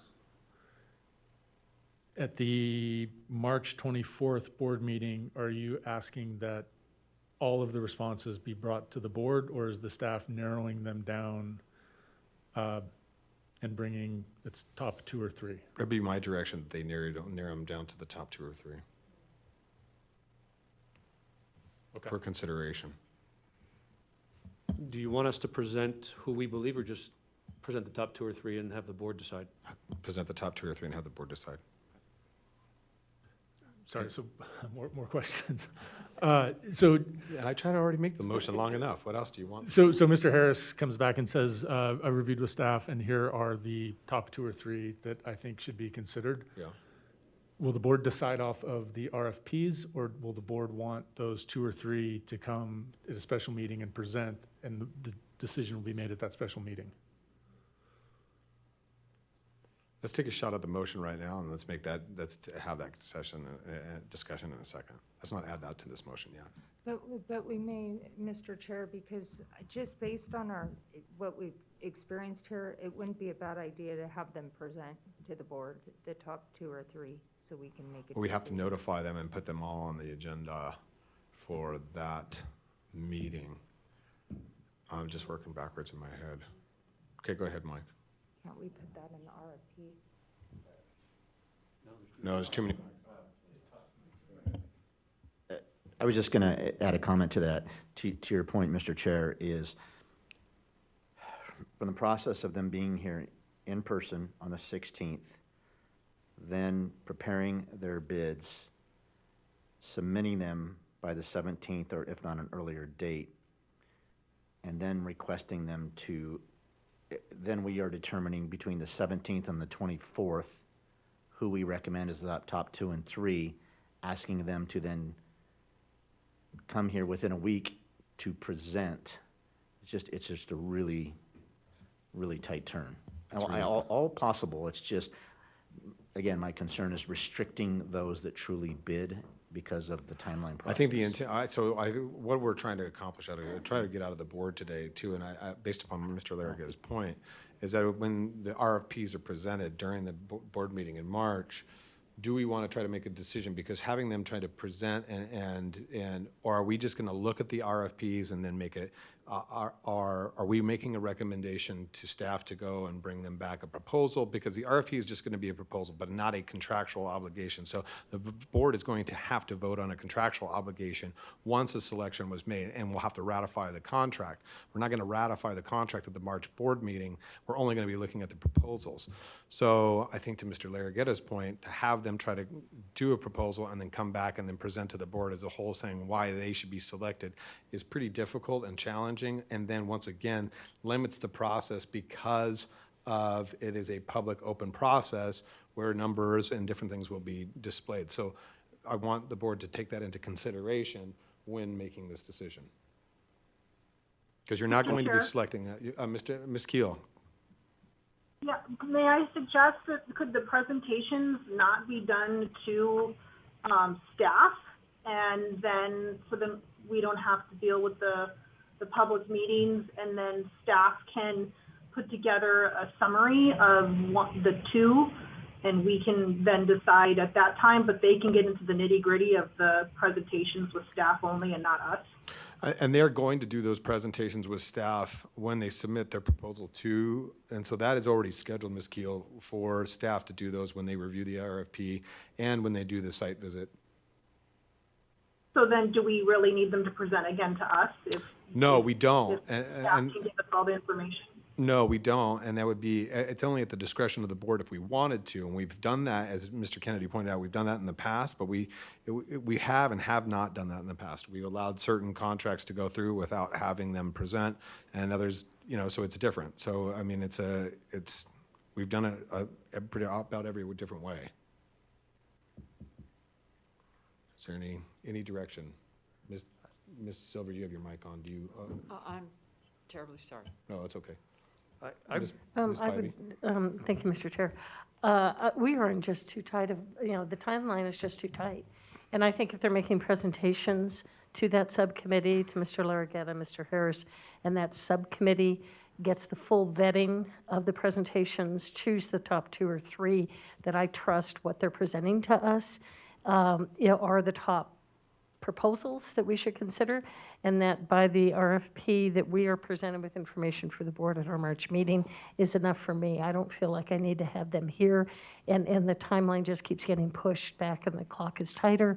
So I'm really concerned about that, and I would trust staff in that committee to get the proposal and just present to us. I agree. I don't want to get too further into the weeds with this. I think we need to stay a little bit higher level and let staff really, grind this out to the best of your ability, because ultimately you're going to be managing it anyways. This is a management contract, and I want to also separate the idea of local. When we say local, all the employees are going to be local no matter what. Whether Levy hires them or a local provider hires them, they're going to be chefs from here, they're going to be servers and whatnot. That's a local thing no matter who does it. The provider is just going to be the overall management, how they procure food and schedule and whatnot and pay, right? They're a management, we're just hiring a management facility to run this, not a actual chef or a server or anything like that. Those are all going to be local no matter what. So that discussion is something I want to try to have, but to separate all this out, I agree. Staff is going to have to oversee the contractual obligations met by that management company, right? So we're getting too far into the weeds, I think. So I think that we stay out of this, let the staff really dictate and bring it back as soon as possible, the discussion, and then based upon the RFP, make a decision from there. Mike, are you okay with that? Yes. The only thing I'd like to add to that is I don't believe we have an April board meeting scheduled at this time. I think I'm going to make some changes to that, okay? So now that's a whole different discussion that we haven't got to, and we're running out of time, so we got to. Yeah, and just my question to that, Mr. Chair, is April the target date for the final contract to be voted Well, that's all upon? dependent on, that's all dependent upon the responses from the providers. How soon can they, what timeline do they need for standing up? Those are the kind of questions that we want you to be asking, is what kind of lead time is these providers looking for to either because if they're out of town and they don't have current staff, then they're going to need a significant amount of lead time to bring on, which will ultimately drive us to having a secondary plan anyways with local providers. Those are kind of things that we need to ask during that site tour. How quickly can they stand this up? Can they meet a June 1 turnover? And those are the kinds of discussions that we need to have. Mr. Kennedy.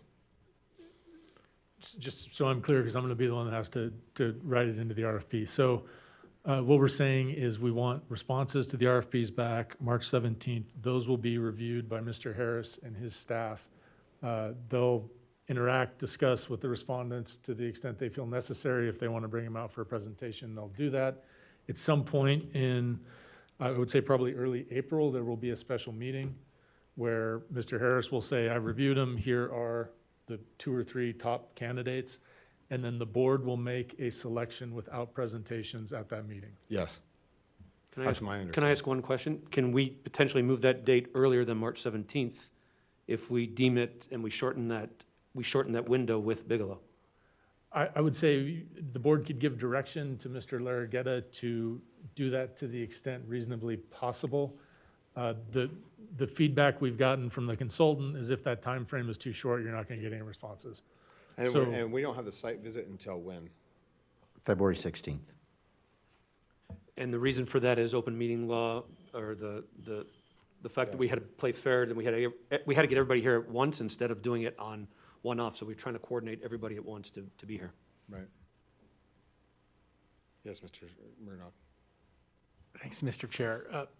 So if Charles and his team, they make the recommendation, can they recommend it and this is 1, 2, or 3, or do they have to, do you have to stay neutral in the recommendations, Ben?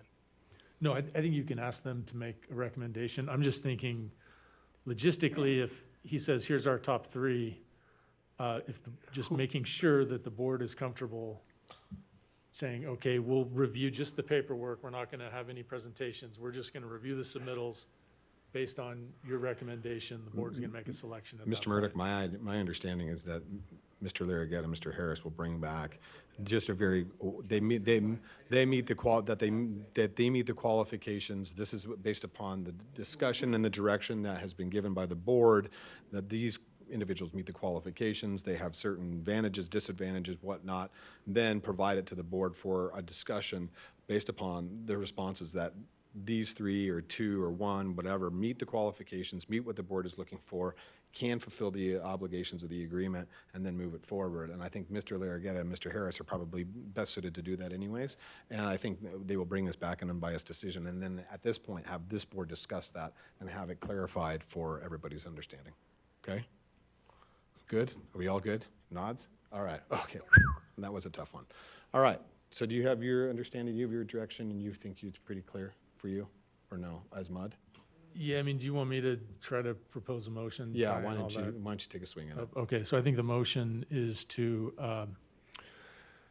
give Mr. Harris and his team direction to get the RFP responses back as soon as reasonably possible, to review those and be prepared at a special meeting in early April to make a recommendation to the board of the top 2 or 3 candidates.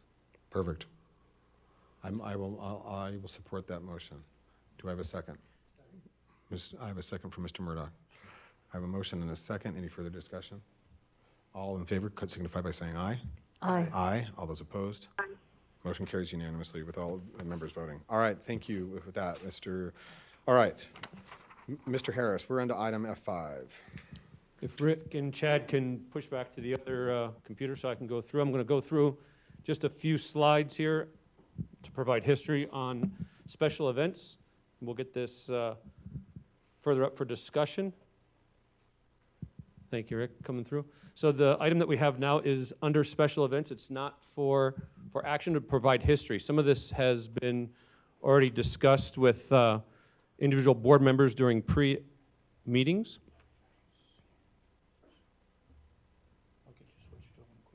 Okay, thanks, Rick.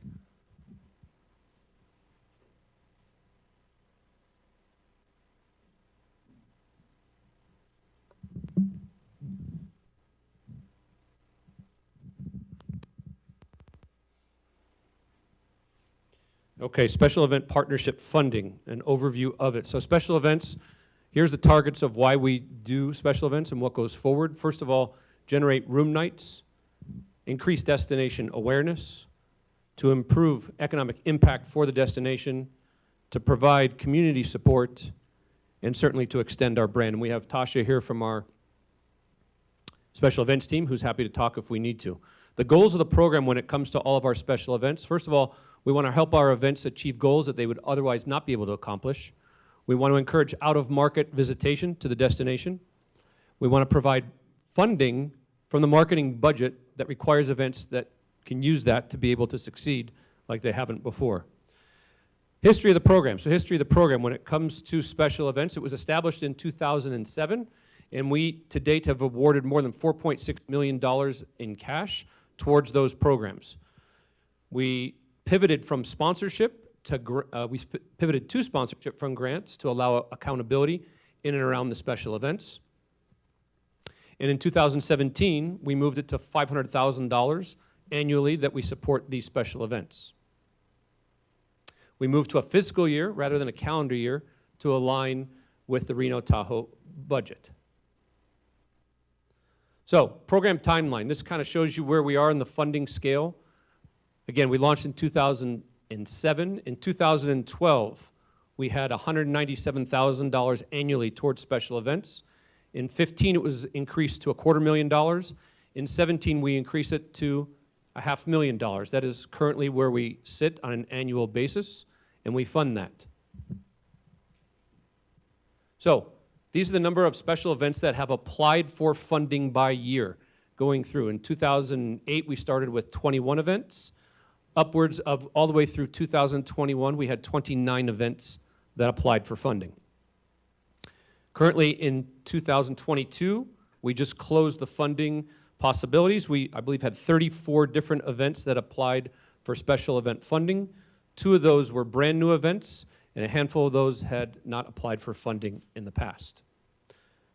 When it comes to event qualifications, these are event qualifications that go in. We have a whole process and a subcommittee that we have from the team that determines how we fund. They have to have partnership with at least 2 county properties.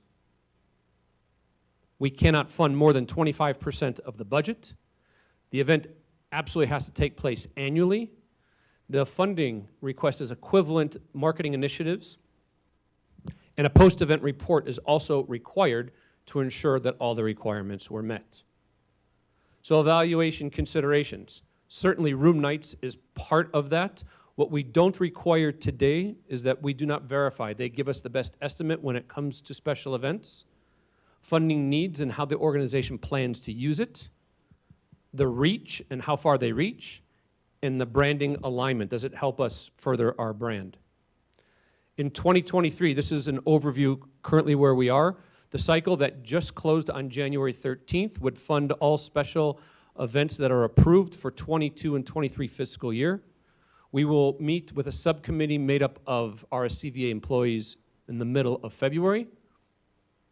And then we will present that back to the board for review and approval. With that, that's a general overview, history, and requirements. With that, I'll turn it back over to the chair for further conversations. Thank you, Mr. Harris. I do want to have a discussion on this. The board did ask to convene a special events subcommittee. Also, the discussion was had by this board to audit and restructure the special events allocations and how we go through the process. That was a discussion that was going to be had during the strategic plan. We are still looking to have that discussion. My question, obviously, Mr. Harris, one question I have to ask you too is that I don't know the answer to. I just saw on the slide, we closed for, on the January 19th, the special events application process, correct? January 13th, we closed it. January 13th, it was closed. Now, and you said, now does that, for those funds, was that the $1 million allocation? That's the $500,000 that's been allocated by the board currently. There's been requests that exceed the $500,000 by the current 34 groups that have done that, but in the current budget, we have a $500,000 allocated for the next fiscal year. So the request for the $1 million won't be in effect until next year? Unless- Because that was the discussion that was going to be had at the strategic plan? Unless the board augments that heading into the next budget for the next year. Okay. So the idea is that we need to audit the process and continue to see if it's the 500,000 plus the application process is working for the legacy events and the new events that we're discussing. I know the discussion has been by a multitude of board members to proceed with finding more events and seed funding more events that are brand new to the market, and giving them more of applications, or truly branding our own events moving forward so that they fulfill the needs and expectations of the RSCVA.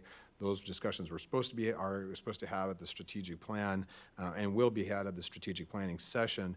But I do want to, this is not an action item today, but I do want to open discussion about what we would like to see going forward into the special events funding process and what that would be, because that is going to be a topic of conversation at the strategic plan on an ongoing basis, because special events have been a cornerstone of our community for many, many years and continue to be so. So I'd like to have that discussion right now.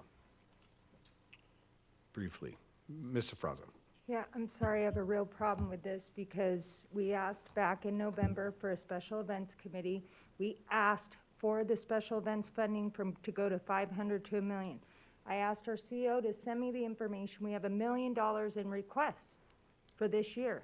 I really think the board should be able to look at those requests and determine, I don't want to turn down half these requests, I don't know.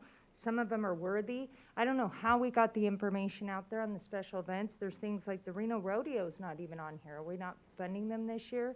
There's a lot of events, the River Festival. I mean, we have over $1 million in requests. So with all due respect, I get the strategic plan, but I think this is a one-off. You're telling me that it's gonna close in February, so the board has no choice now? When I asked for this in November, there was a reason why I asked, because I've been getting contacted since I've been on this board from special events in the community to get funded. And you also came back and said, we're gonna do community. It was all about, you went to this conference in the community and doing community events. TEDx, if TEDx wants to come somewhere. I want this on our agenda. I'm sorry, with all due respect, I want it on our agenda so we can have this conversation on what events get funded. We specifically asked for the $5 to $1 million.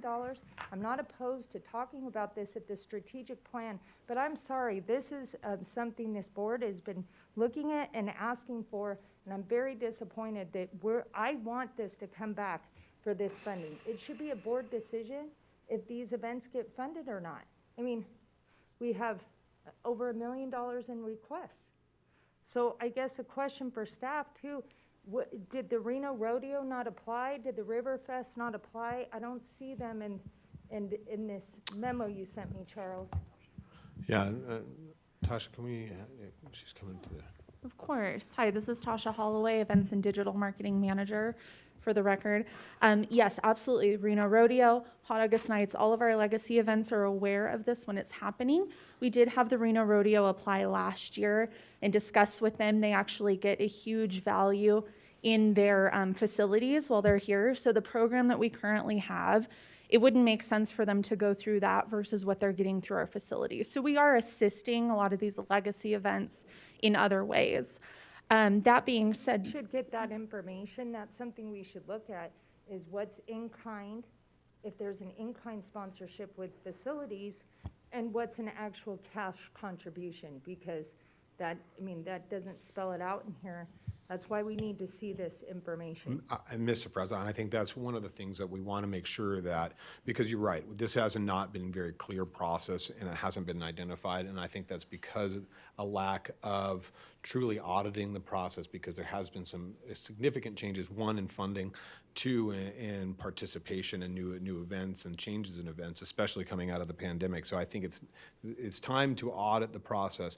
I am concerned with the funding, the funding size. We did recommend $1 million, and I know we should have augmented the budget when that recommendation was done, so that $1 million was available. However, we're not, and we can. And here's what we can do. And it is my understanding, Mr. Harris, correct, that this board still has to confirm any amount of special funding. Is it not? It is. And to your point, and Ms. Fraz's point, if the board still wants to augment by $500,000, we can do that at the subcommittee meeting of finance on February 10th or 11th. That's still a possibility. And Courtney Jaeger has advised me that we do have that money in the budget should the board want to move in that direction. Well, here's what I'll tell you. The board already made that decision. That decision has already been made and voted on. That should be augmented at the February 11th, because that was the discussion and the motion that was made. What? We weren't agenda. Said that it was coming back in December. I went and listened to the minutes that it was going to come back to December. We made the motion for it to be agendized on the December board meeting to raise it from $500,000 to $1 million. That's never come back. My motion didn't say wait till the strategic plan. My motion said let's raise it, because we were and we were very, we wanted funding to be set aside too for potentially new events that could grow, community events, local events, legacy events. And so I don't remember having the strategic plan discussion. That wasn't in the motion. I did the minutes, and here we are. Thank you, Mr. Fraza. All right, Mr. Harris. If I can also make a couple other comments here. You're absolutely right. You did have that, but it was decided that it wasn't going to be on the agenda for the December meeting, and that was a discussion I had with the chair.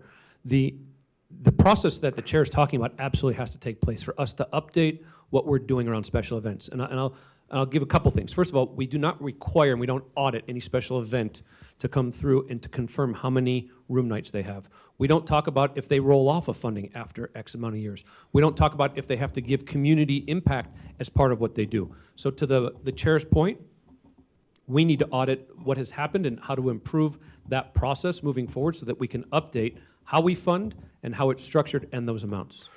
Who sits on the special events committee? That's an internal committee that Tasha heads. I sit on the final meeting, but Tasha, go ahead. Tasha, who's on your? Yeah, absolutely. We have marketing members as well as some of our sales members to discuss those equestrian or sports events that we do have applying. So we have a well-rounded group of people from both departments. Sales members, like sales? Sales, our sports team. Our Okay, so sports the team sports sits team is in, on there. because many of those are their clients, yes. Okay, and marketing in the sense? Marketing, we have 3 marketing members, and then we have our CEO as well. Okay. And can I clarify just really quickly too in the timeline of things? So even though our application process did close January 13th, we do always bring it back to the board. So the applications that come through, and Ms. Silver and I had spoken about this previously too, is making sure, I don't know every event that exists out there, so we make sure to expand that to our community partners as well so the word can get out.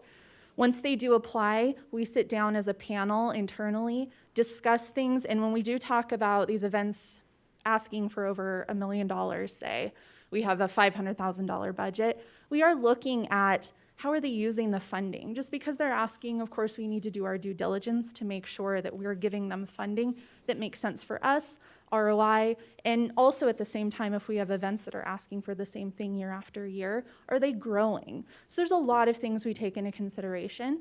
Once that comes about, we will then present it to the board, and there's absolutely discussion, and the board has the final say at the end of the day. And if I can add, just to address Ms. Fraz's point, we actually do a press release, we outreach to the organizations, we are very proactive, both with known and unknown through the local media, with Mr. McDonald driving that to make sure that people are aware that we are opening up the funding cycle. And that was actually part of the one slide that I showed, that it ran in Nevada Business, encouraging people to apply. See Tour de Nez, I didn't see a lot of events from the future, and it could be COVID related, but I would like this, please, Mr. Chair, to come back with the events, the entire events, and I agree, we need to audit, but I also want the ability to be able to fund these events coming through. I think that needs to come to the board, and we've already made that motion. Thank you, Mr. President. We'll take that under consideration. Any further comments? Mr. Murdoch? Do you have anybody that actively, if goes to, say, the university or anywhere that solicits, we've got some event money, do you guys have any events? What new events are you out trying to develop new events? Or are we just sitting back as an agency to fund? And I can't speak to that as when this funding program was set up, the idea here was that we would communicate it out for special event funding. If we were considering something more as far as going out and seeking new events, I feel that might be a different conversation. But no, currently, we just talk with our community partners. And Mr. Murdoch, we don't have a dedicated person today, and that's probably part of that auditing process that we need as a proactive person that's going to go out and secure that. That probably rolls into the funding model that we allocate X amount of dollars if we want to go out and steal or bring or develop events, to your point. I appreciate that, because I think that's super important that, yeah, we've got all these events. They've been around, but as you all know, everything has a shelf life. And these events, our job is to get bodies into the marketplace. So I think we've got to go out and say we have money, and whether it's in that $4 million that we got allocated by, for the help with the COVID relief. I mean, we've got to get real proactive and start attacking this, because this destination, when COVID does slow down, we're going to be competing, and we're going to need to have new events to keep the blood flow going here. It's important. One more thing, and just comment, your 25% of, I would think if you were doing events, that 25% should be up to the ability of, there shouldn't be just a cap on 25%, because if you're starting a new event, you may have to give them 50% to start them up. I just wanted to make that point. No, that's- and I think that's a discussion we want to have. And I don't want to get too delayed with this discussion because a lot of this structure, I want to make sure that staff's taking notes, so we can come back and really have this is a large process. And I agree. We need to take a more aggressive stance about going to farm these events versus waiting to let these events come to us and ask for money. This should be a tool for the sales team. This would be a tool for the marketing team. This should be a tool that we're going to come and advocate for you to come. There shouldn't be limitations. It's been too structured in years past, but it needs to have a restructuring. How about that? And so that's why it needs to have its own separate item in the strategic plan to really discuss the matters going forward. And in beginning, that's not an action item today. I don't want to get too far into the weeds of it. I want to make sure that staff understands that we are going to bring this back. I will make sure that this is a priority and that we can move forward with it, but I think it's something we need to discuss, and I want to make sure that all the board members were present, new board members were present to discuss this because it is of great significance to all of us. So unless there's any more further discussion or questions about that, Mr. Murdoch. One more quick point. I love the idea of the in-kind too. We forget about in-kind. I think that's very important that you use the in-kind word and figure that into your formulation when you are soliciting events. Thank you. And to your point, Mr. Murdoch, this is Charles Harris. We absolutely do it. It is an important part of the funding that we do, not only just the cash. And the other thing I would ask that when we come back, and this is all information for staff so that they can compile this information and be ready to bring us some options and solutions. But what I would other ask is timeline stuff as well. You know, we say that you have to have an application by a 13 for a review process.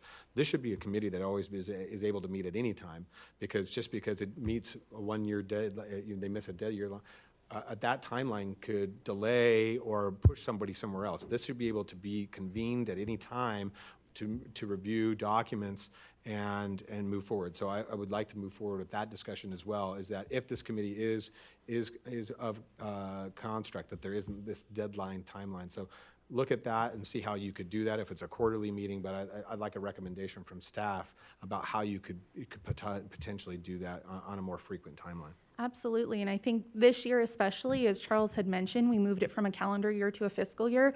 It was more important than ever to be addressing this, simply because we have events applying so early for an event happening in, say, 2023, that we do want to reconvene, at least have maybe a set date for fall or sometime later in the year to address those events and say, let's check and see, is there anybody new coming on, or are there new initiatives that we didn't get to address previously? Right, So, and agree I with think you. that's my discussion piece, is that it shouldn't always be just a one-time thing or a quarter or a biannual thing. It should be, we have $1 million in the bucket. We've had 5 applications come in. We'll look at those 5 applications a day. Let's take the Gaming Commission does this, for example. The Gaming Commission looks at applications, they review applications, but they meet monthly, to discuss those applications and say, we're gonna shell out, $400 or $100,000 this month or this quarter to this group, and then next month another groups come through and we're going to shell out another $250,000. Right? You have up to $1 million throughout a fiscal year to shell out, and then once we've surpassed that $1 million, if we need to augment because the board feels it's necessary, that's when the committee would come back to. But we're giving you the freedom through that year to spend $1 million. I think this is the intent of what this board is trying to direct to you guys, is to move forward, spend that $1 million, but not just make it so rigid and so it's a fight every time, and that you as a committee have to sit down there and just be discretionary of who does and who doesn't qualify, who gets and who doesn't.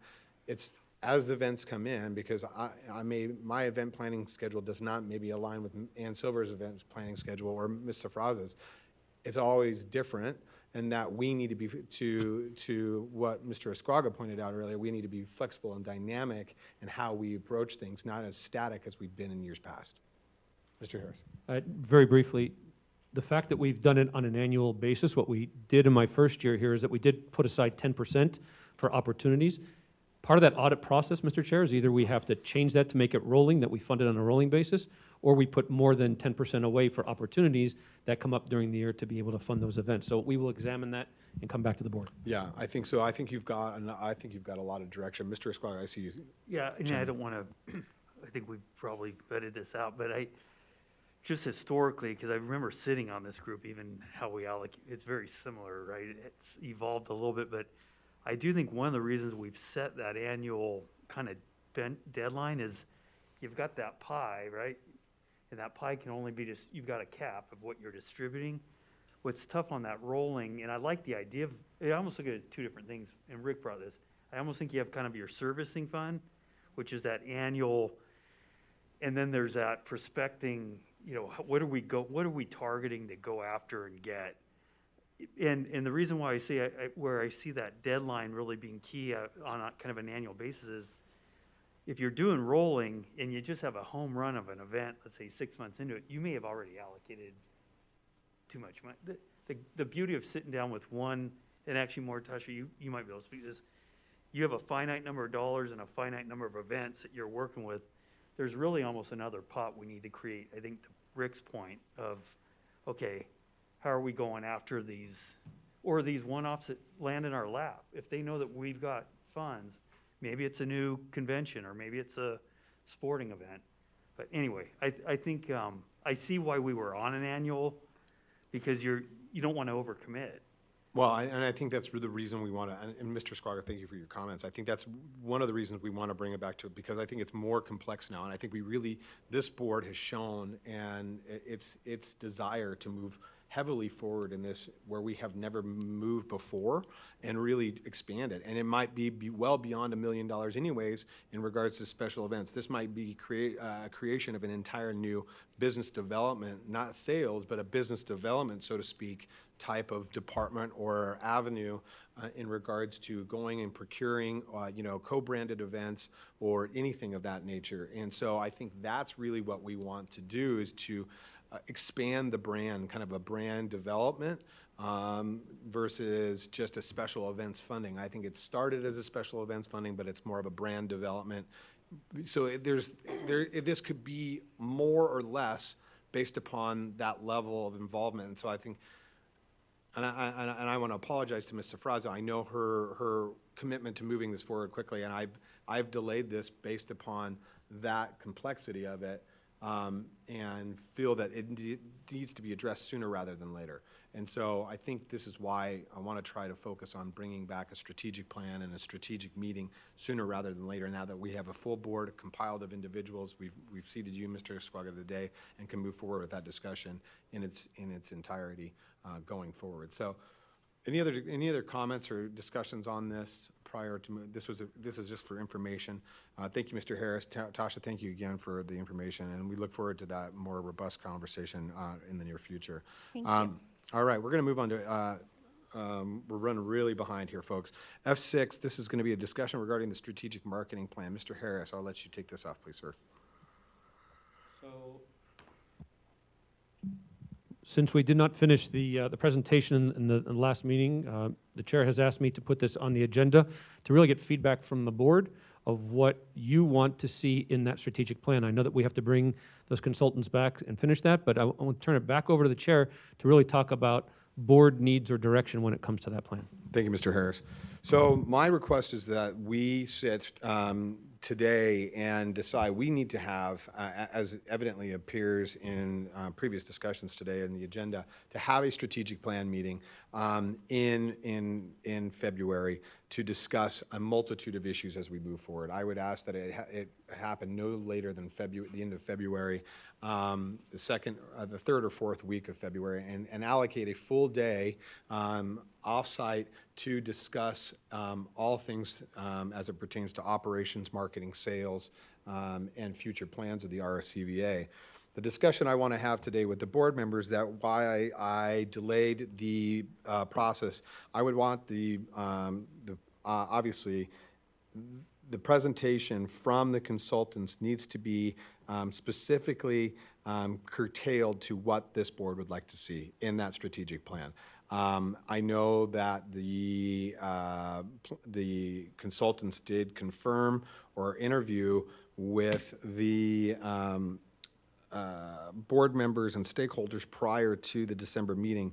However, I don't know if it was orchestrated, and so what I want from this board is exactly what you would like to see. What items can we hone in? Because what I do not want to see at a strategic plan is a broad stroke understanding of RSCVA. What I want are specific identified topics about where we think we need to adjust the already in place strategic plan. And if you don't have a copy of the strategic plan, Corey can get you a copy of that, that we've been running off for the last 3 years, or 4 years for that, 5 years now, 5 years for that matter, and change that.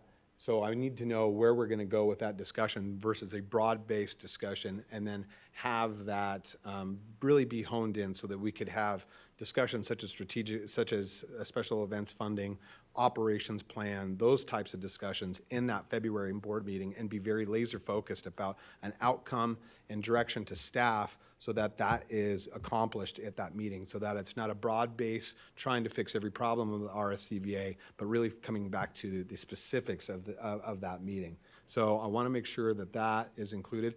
I want operations plan, and I want the special events funding to be discussed there about how we move forward. Is there anything else outside of those events that you would like Mr. Harris and his staff to put together for that strategic plan outside of what the consultants, and I'd like to make sure that the consultants provide those slide decks to the board prior to, so that we have time to review that, so that our questions can be curtailed to what the context of the meeting is. Because if the board can't see that and be prepared to have those questions, it's very difficult to do a strategic plan on the fly.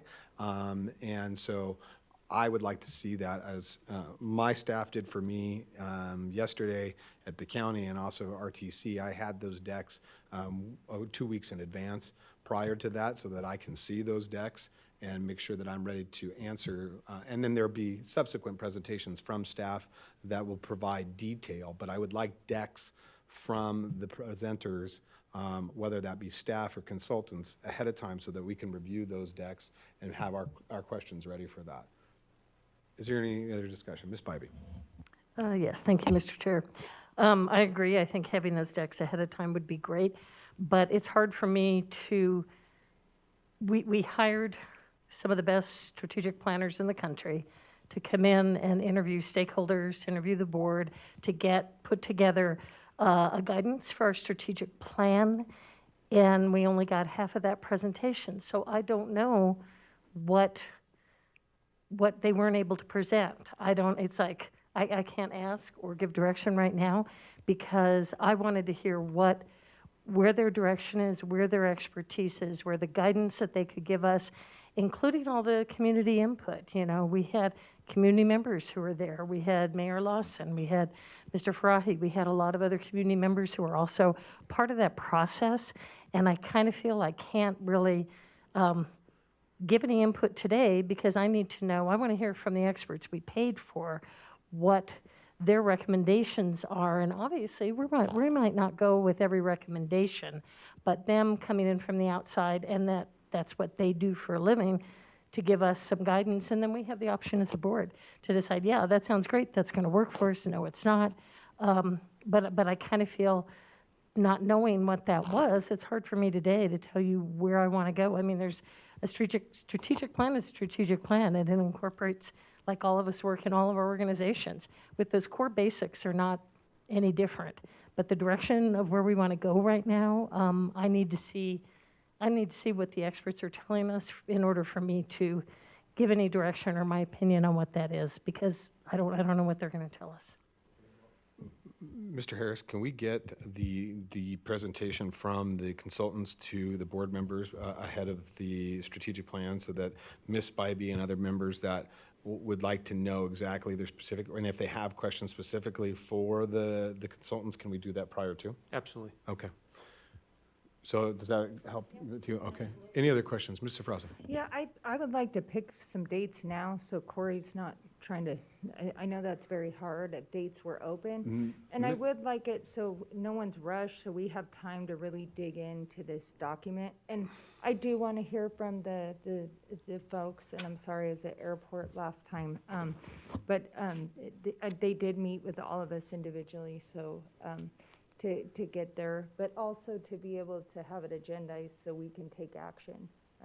Agreed. So, And that's the other thing. It's very challenging in the state of Nevada to do these types of events. Strategic plans have to be scripted via open meeting law and agendized appropriately so that we can discuss. If discussion needs to be had and direction needs to be had, it has to be outlined in the agenda. If it's not outlined in the agenda, it's difficult and it delays the process in regards to that. Now, I understand the information was trying to be conveyed during the December meeting, but the board wasn't, there was missing documentation prior. We didn't have the documentation to ask the question so that we could come back in a strategic plan. So yes, we are missing data, so I would ask now that immediately, we get that information from those consultants tomorrow, today, get that to the board members so we can start flipping through that deck and reading that deck and making sure that we're ready to ask those questions so that come the February meeting, we're prepared to ask those consultants based upon their recommendations and everything, what that looks like, and then go forward with, but we need to have specifics discussions, because you're right, I can't write an agenda today without knowing, but I know that at least there are 2 topics that I want to see on that direction. I know that from writing the strategic plan, where we're going with operations and sales in regards to gold nights and those things need to be addressed in a strategic plan. Those are NRS on the surcharge that was given to us for that strategic plan, which is why we need to present that strategic plan to LCB on an annual basis. So that has to be in there. There are certain things that have to be in there by state law based upon the funding structure. So I know those things have to be in there, but I'm asking the board now, is there anything additional that they would like to discuss in a very detailed manner on that strategic plan that has been sitting out there? Because for me, with a new CEO who would like direction from us, it's helping trying to craft an organization under his leadership. He would like to have that input specifically about certain things that he's trying to do. Now, understanding that the CEO is an expert within his field, however, we're also, as elected members and members of this community, know our expertise too. We are subject matter experts in what we do. I mean, I know the legislature inside and out, and I know those NRS issues that I have to deal with, and being one of the initial authors of that strategic plan, I know exactly what needs to go into it. I'm asking the board what you else would like to see. I think we have to have a discussion. Yes, Ms. Keel. I'm sorry. I excuse my ignorance on this question, but you had said that there are a couple items NRS related that need to be decided on and need to be agendized. Outside of those few items, and again, excuse my ignorance, do we have to have an agendized specific meeting for this all-day strategy session that you're suggesting, which I think is wonderful, but I personally work best in a free-flow brainstorming session. Obviously, you need to have an agenda so you can stay on track, but can we go to something more of that format as opposed to a very specific, because then I feel like we're under pressure to have to give you specific items to put on an agenda for our strategies. No, it could be free flow and it can be broad scoped in the understanding, but if the board wants to take action and direct and allocate funding and money and different things like that and have it specifically written into the strategic plan, which would be in perpetuity, it has to be agendized. So there has to be Could we not have more of a brainstorming session, and then from that session come up with 4 or 5 bullet points that we want to take action on and call a special meeting, and that special meeting is short, concise, to take action on things that we've already decided at this all-day strategy meeting. Just an idea, throwing it out there. Okay, and I'm looking at the attorney right now. He's kind of nodding. He's going to answer, maybe fill in some points for you, Ms. Keel. Sure, thank you, Mr. Chair. So the AG opinions sort of give you a little bit of leeway when you're doing a strategic planning session, and the open meeting law recognizes that when you're in that type of a setting, the discussion sort of goes wherever it leads. So we do have a little bit more flexibility. I think for the purposes of crafting the agenda, if there are things that we know that we're going to talk about and things that we know we want to take action on, My preference would be to lay those out as clear as we possibly can. And then at that point, it's a little bit of a judgment call. If we get a field of what's in the agenda, and I've got to rein it back in, and maybe we've got to bring it back to a future meeting, we can do that. But to the extent the board can help me identify things it knows that it will be issues, I can craft the agenda item that way. But we do have a little bit of leeway if it's a strategic planning session versus just a regular meeting.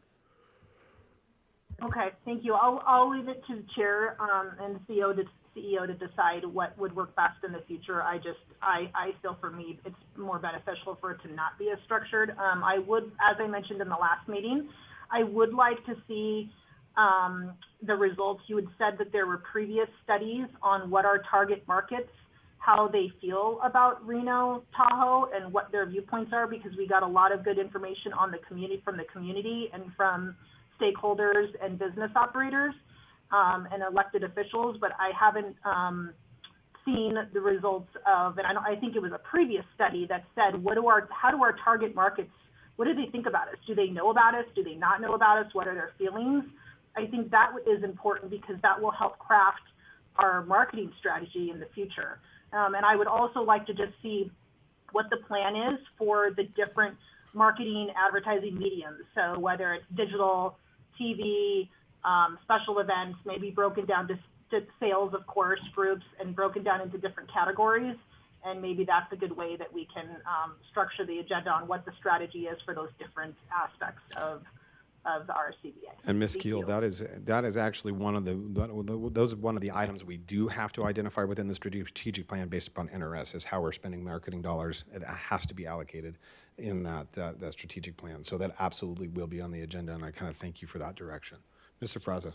If we could get special events for action on this agenda, that would be And so great. I'm going to tell you, so based upon the agenda that was drafted by myself and staff for this strategic plan for Washoe County as of yesterday, the strategic plan, it's an item 5, and it says a strategic plan discussion. The purpose of a strategic plan workshop is to discuss and possibly give direction regarding strategic objectives in fiscal year 2022 and possible 2023. Objectives of the Washoe County Commission may include, but are not limited to review, discussion, and possible direction regarding the staff. So we can frame it that way, and then we have certain things. We had infrastructure, homeless, county role in affordable housing. We had ARPA funding. We had everything. So I gave us a breadth of discussion points that we can go under. I just wanted to make sure that anything that we want to take action on, that I can fit it into the agenda item as we see fit, so that we don't find ourselves in an open meeting law violation, but yet we can be able to be a little bit more dynamic about the discussion. Do you see where I'm going with this? That's what it's saying. Sound good? Special events. So I got special events, I've got operations plan, and I've got marketing, and then I will cue everybody else. Mr. Esquaga. I would like to add the whole air service component, because I know that's part of the $2, speaking of NRS.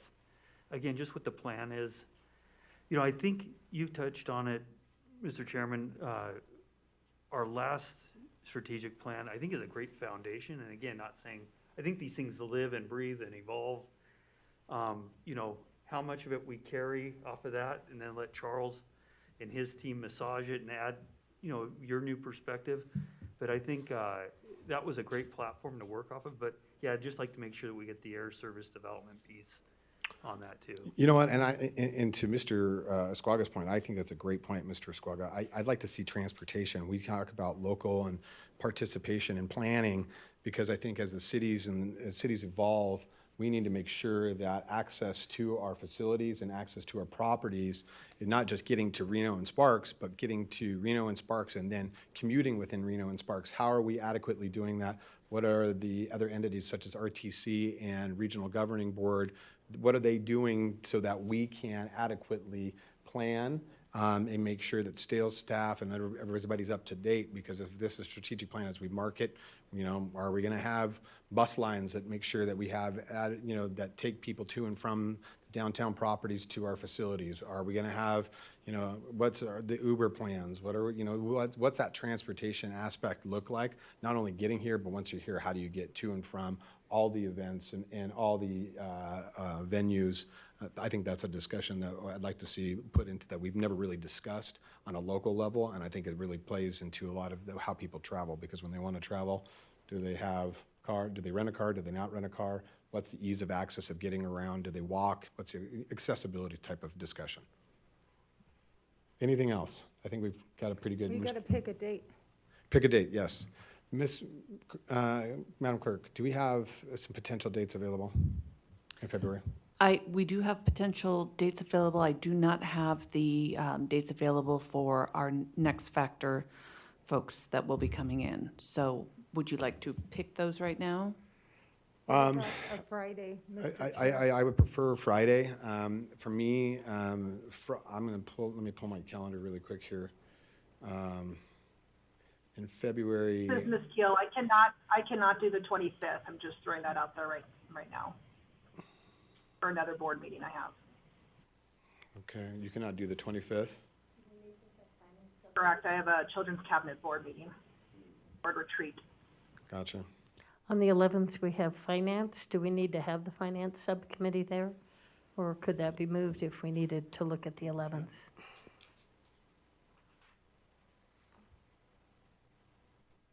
I'm not available the 18th or the 25th. What about the 11th? The 11th is the Finance Committee. Well, can we move finance? I'm Can we not move here. finance? We could move Finance. Finance would, we could I move. won't be there. I won't be here either. I will actually be in DC. On the 11th? I And could the do 18th March was 4th. How bad? about March 4th? How does March 4th? Yep. Is March 4th, is it March 4th Wide an open. acceptable I'm open. date? March 4th? Yeah. March 4th? Okay, so let's tentatively set her for March 4th, and we will get back to you as soon as possible with the consultants, whether they can be there in person or not, and a location of that as soon as possible. So we will work on that, but tentatively, let's shoot for March 4th for the strategic plan to discuss all of these items and really have a constructive all-day event to kind of hone in on this and get that plan drafted. So I'm nodding head. Ms. Keel, does March 4th work for you as well? Yes, sir. Thank you. Okay. All right. Thank you very much, everybody. Is there anything else further on this? Okay, so this is a non-action item, so let's move forward. We do have one last action item we got to get through. So this is G1. This is the review, discussion, and possible approval of the annual CAFR for fiscal end June 30th of 2021. Courtney Jager, our President of Finance, will present the CAFR as posted in the agenda. Ms. Jager. Thank you, Mr. Chair. Hello, Courtney Jager, Vice President of Finance. This agenda item is for the presentation of the annual comprehensive financial report for the fiscal year ended June 30th, 2021. In the interest of time, I'll move through this at a good pace, but feel free to stop me anytime with questions. This is an overview of what we'll discuss today. We'll do a quick review of the structure and content of the ACFR, review the fiscal year 2021 external audit results, and discuss the fiscal 2021 financial results. Before we get into that, I'm sure most of you noticed that the title of our annual report has changed, along with the associated acronym. Members of our board who are involved with local government are already aware of this, but the Government Finance Officers Association issued a policy statement during this 2021 recommending that the title of the annual governmental financial report be changed. This recommendation is the result of increasing professional awareness that the old acronym has negative connotations in other parts of the world. Our SCBA changed the title based on this recommendation, and going forward, we ask that everyone makes an effort not to use the old acronym and to now refer to the report as the ACFR. Here's a quick overview of the structure and content of the ACFR. Within the ACFR itself, the financial section is the best way to get a clear picture of our financial position. Within the financial section, you'll find management's discussion and analysis, which is a narrative of how the year went and a comparison of our financial position to the prior year. It's found on pages 4 to 14. The statistical section has some interesting information too. In that section, several of the tables are presented with 10-year trends. Right, next up are our external audit results. As you're aware, per Nevada revised statutes, all Nevada local governments must receive an annual audit by a professional accounting firm. Our external audit firm is Moss Adams. On the Zoom today, we have from Moss Adams, Lori Tisch, the partner on the engagement, and Keith Simovic, the senior manager on the engagement, who are available to answer questions about the audit if there are any. Audit standards also require that the auditor communicate with those charged with government's certain required communications, including the responsibility of the auditor regarding the financial statement audit, items like significant accounting estimates, sensitive financial statement disclosures, corrected and uncorrected misstatements, audit scope, and other items. A copy of that letter has been mailed to each of the board members. This year, we received an unmodified opinion, which is the highest level of assurance that can be obtained. Essentially, the auditors are attesting that our financial statements are materially correct and fairly represent our financial position. There were no items reported as findings within the audit report. Next up, we'll discuss how RSCVA performed financially in fiscal year 21. Rather than reviewing all 100 pages of the ACFR, I'm going to summarize key financial information here today.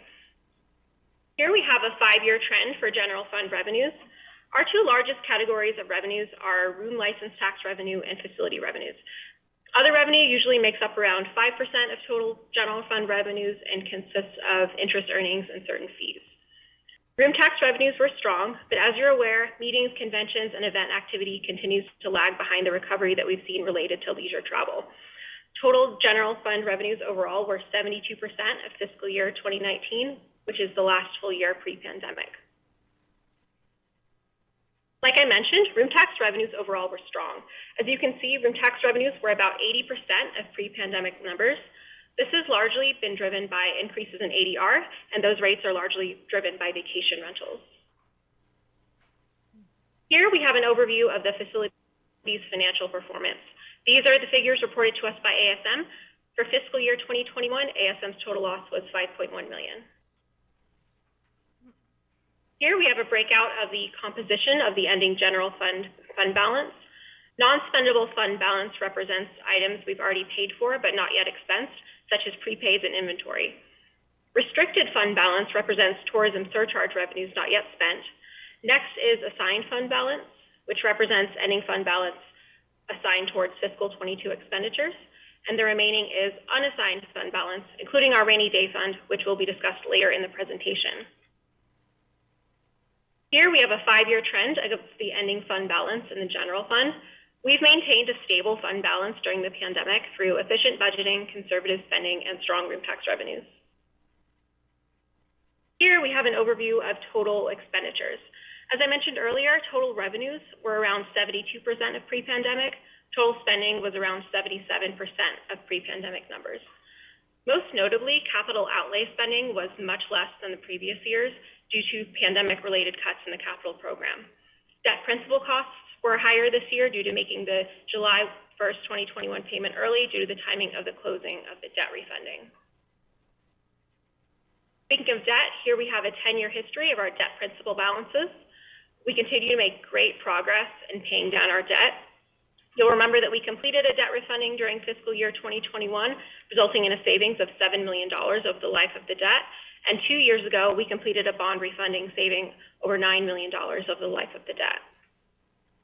The ending debt balance in fiscal year 21 decreased significantly due to the payment that was made ahead of schedule due to the closing of the bond refunding and premiums on the refunding issuance. We're doing well regarding the strategic financial policies that the board has adopted. Per the board's strategic policies, the goal for unassigned general fund balance was a minimum of 10% of total expenditures, and we are at 12%.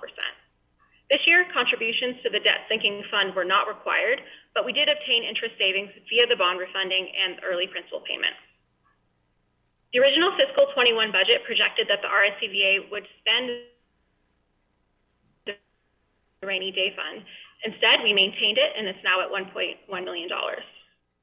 Capital funding was cut as part of pandemic spending cuts, but we are budgeted at $2.5 million for fiscal year 22. The board-approved budget allowed for $210,000 allocated to air service in fiscal year 21. For fiscal year 22, we are back up to $1 million. And lastly, fund balance in the capital fund is aligned with reserve goals at slightly over $1 million. Lastly, I wanted to recognize key members of the finance team who were instrumental to the successful year that we had in finance. At one point during the fiscal year, 50% of the key positions in finance were vacant, so I think that what we accomplished this year was noteworthy. Some of the members of the accounting and room tax teams on the screen actually joined us after year end, but they were helpful in providing support as we went through the audit process and prepared the ACFR.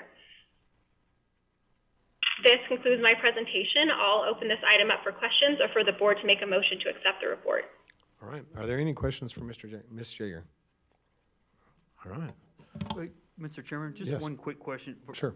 Being the new one on the totem pole here. With that pretty significant pay down on principal, did that come from any COVID assistance, or was that just out of our operational higher room taxes?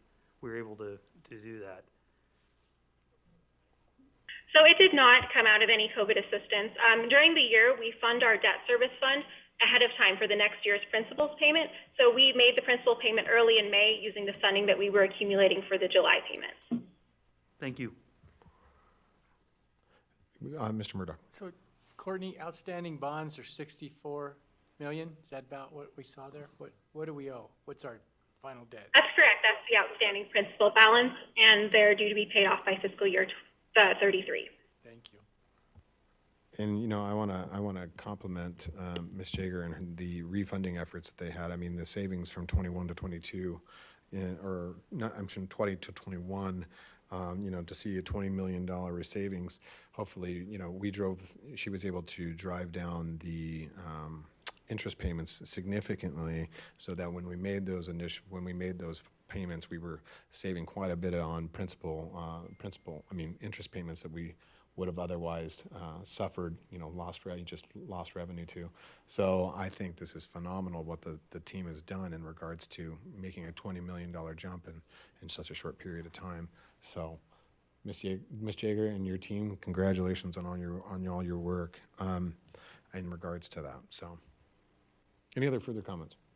Looking for a motion to accept the AFCR, I call it CAFR, but whatever we want to call it, the Annual Comprehensive Financial Motion to Report. approve. I have a motion. Do I have a second?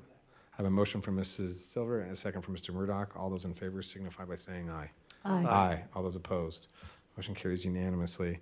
I'm going to pull the federal grants update for right now, because due to we have not received money, and that Ms. Jaeger can bring that back at a future board meeting.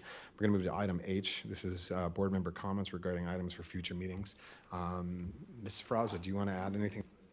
Yeah, just want special events on. I'm going to harp on that. And then I want the facilities update for February. I think we have to have that on the agenda. Mr. Chair. Ms. Silver. I just have a comment. Very early on at the beginning of this meeting, Charles was talking about retention and, you know, the great resignation and such, and he indicated, based on the report, that 47% of employees leave due to lack of recognition. So I think I'd be remiss if I didn't say to Charles and his entire team, given the fact we are 131% to plan on I forget the definition of it, contracted room nights, and we've had some of the best months ever. My hat's off, and I think we all need to show support and recognition for those accomplishments. Thank you. All right, Ms. Pivey. Thank you, Mr. Chair. I would like to put a request for a future agenda item, possibly next month, that the Western Heritage Center has requested that they make a presentation. They presented to the Sparks City Council, and I think they're coming to the county and to Reno on their plans for Livestock Events Center and the whole Mr. Perry DiLoretto, and they have a great presentation they made to us, and they've requested to present to the RCVA board. Thank you. All right, we will get that agendized. A couple things I want to do. Oh, Mr. Murdoch, I'll go to you first. I'd like to, first of all, thank Charles and Mike for getting the bowling meeting together. Thank you, guys. We should have let the board know we're headed off to Dallas. Opportunity. Secondly is I would love to see us do a board meeting at the Auto Museum. And the reason why was watching that video with the mayor. It shows off that Auto Museum. I went there the other day. It's phenomenal. I would like to see us do an offsite there Maybe that's where we ought to do our retreat, just to get out of the building and get to a place where it's different. They do 100,000 people a year through that building. That thing has so much potential, just as the things that they have, and it's a cool place to be. This guy that's running it is definitely proactive and wants to see visitation and young people, and it was really the best I've ever seen the Auto Museum since I've been around here, and I've been around. So anyway, I want to just hopefully say that. I'd love to see an off-site board meeting there. We've done them before. We did them in Incline. We can go anywhere. We know our facilities. Why don't we go figure out what else? I'd like to do one in Sparks if we could. You tell me where. Let's go. Go ahead. Let's get out and start seeing what we need to do. Rick, I love your idea. This is Charles. The only caveat that we have is that from a broadcast standpoint, I have to defer to Corey to make sure that we can broadcast that so that we can post those meetings. That's the only caveat that I would say. They can broadcast anything there. They've got theaters, they've got a sound stage, and they've got a TV room. It's unbelievable what they've done there. They do podcasts out of there. Yeah, we'll definitely, I will work with staff in regards to identifying maybe some future meeting places outside of the boardroom. A couple things I want to ask staff for future discussions. One that was brought up yesterday, and Ms. Jager brought it up in her presentation, is vacation rentals. Short-term rentals are now becoming a larger issue. 98% of those are short-term rentals in Washoe County reside within Incline Village. Andy Chapman and I probably deal with them almost daily. And there are discussions that, in regards to compliance and some different things like that in capturing that revenue, because RCVA is the direct beneficiary of that revenue, and then gets allocated then to the municipalities and other members. But being that RCVA is a clearinghouse, I want to bring a discussion to the board about how RCVA plays a role outside of just collecting the revenue, but more of a what do we do for compliance and follow through. Mr. Murdoch. I have one more item. I'd like to see us, and I talked to Charles, he mentioned it. I'd like to see when we could look at the city's contract with the downtown facilities. It does expire in June, and we've got a lot of things to talk about on that. And this board has discussed the construct of a downtown facilities meeting, downtown facilities group, and so I will sit with Charles and make those appointments. We do need to put that committee together. Now that we have a confirmed board, we can do that. So I'll move forward on that as well as soon as possible, Mr. Harris. And then the last thing I would ask is that this is, Ms. Keel. Sorry, I just wanted to echo Mr. Murdoch's point. I would like to have a future conversation. I was aware of the June expiration as well, but as far as all of our facilities, not necessarily the convention center per se, but the other three, I would like us to have a serious conversation of what the plan is, what our options are, maybe have Courtney put together some pro formas. I think we need to have a serious discussion on what we're going to do with those facilities, because I strongly feel that the RCV's effort should be geared towards the convention center, so they can stay laser focused on that. I agree, and we can do that in two different formats, Ms. Keel. We can do we do have a operations facilities committee that does meet, a subcommittee, but they make more financial decisions as it pertains to that is headed up by Ms. Jager. But we can also have that as a discussion at the strategic plan and on March 4th to really identify future and ongoing plans for all four facilities, if that would be your pleasure, ma'am. Yeah, and Thank you, Mr. Chair. I think to elaborate on that, though, we got to see what room taxes are coming too. If we're going to go that route, then we might be splitting room taxes into zones. I mean, you've got, I don't know, The all the NRA money gets to- involved. We've got Yeah. a lot of things to I get mean, going. if here. we're Right. going to if we're going to start picking and choosing which facilities get funded when they're all generate room tax, then we have to have the full picture of what's generated from them, what zones room tax is generated from, because I think there's some bond discussions on how those bonds are done for those facilities and the notes to the bondholders. So I think it's more than just. No, and hey, I we agree wanna with you, dump Mr. these Fraza. facilities. I don't want to get into too much of a dissertation on that, but I agree that Ms. Jager will bring back a a more comprehensive financial report to us. We do have the CAFR, that information is available in the comprehensive annual finance report. However, to be more specific about it, and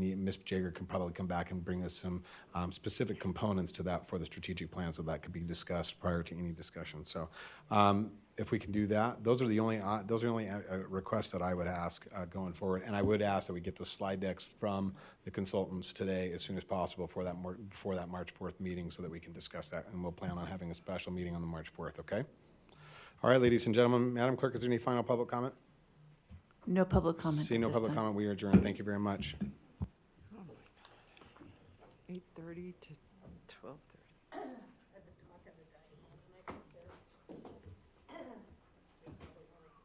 I sent my team, yeah, my team, someone. She said there's about 9. So when she told me that, I'm like, I know Ann will not be there. I am not going. Good for him, that's great. That's a room I don't want to be. Well, my team is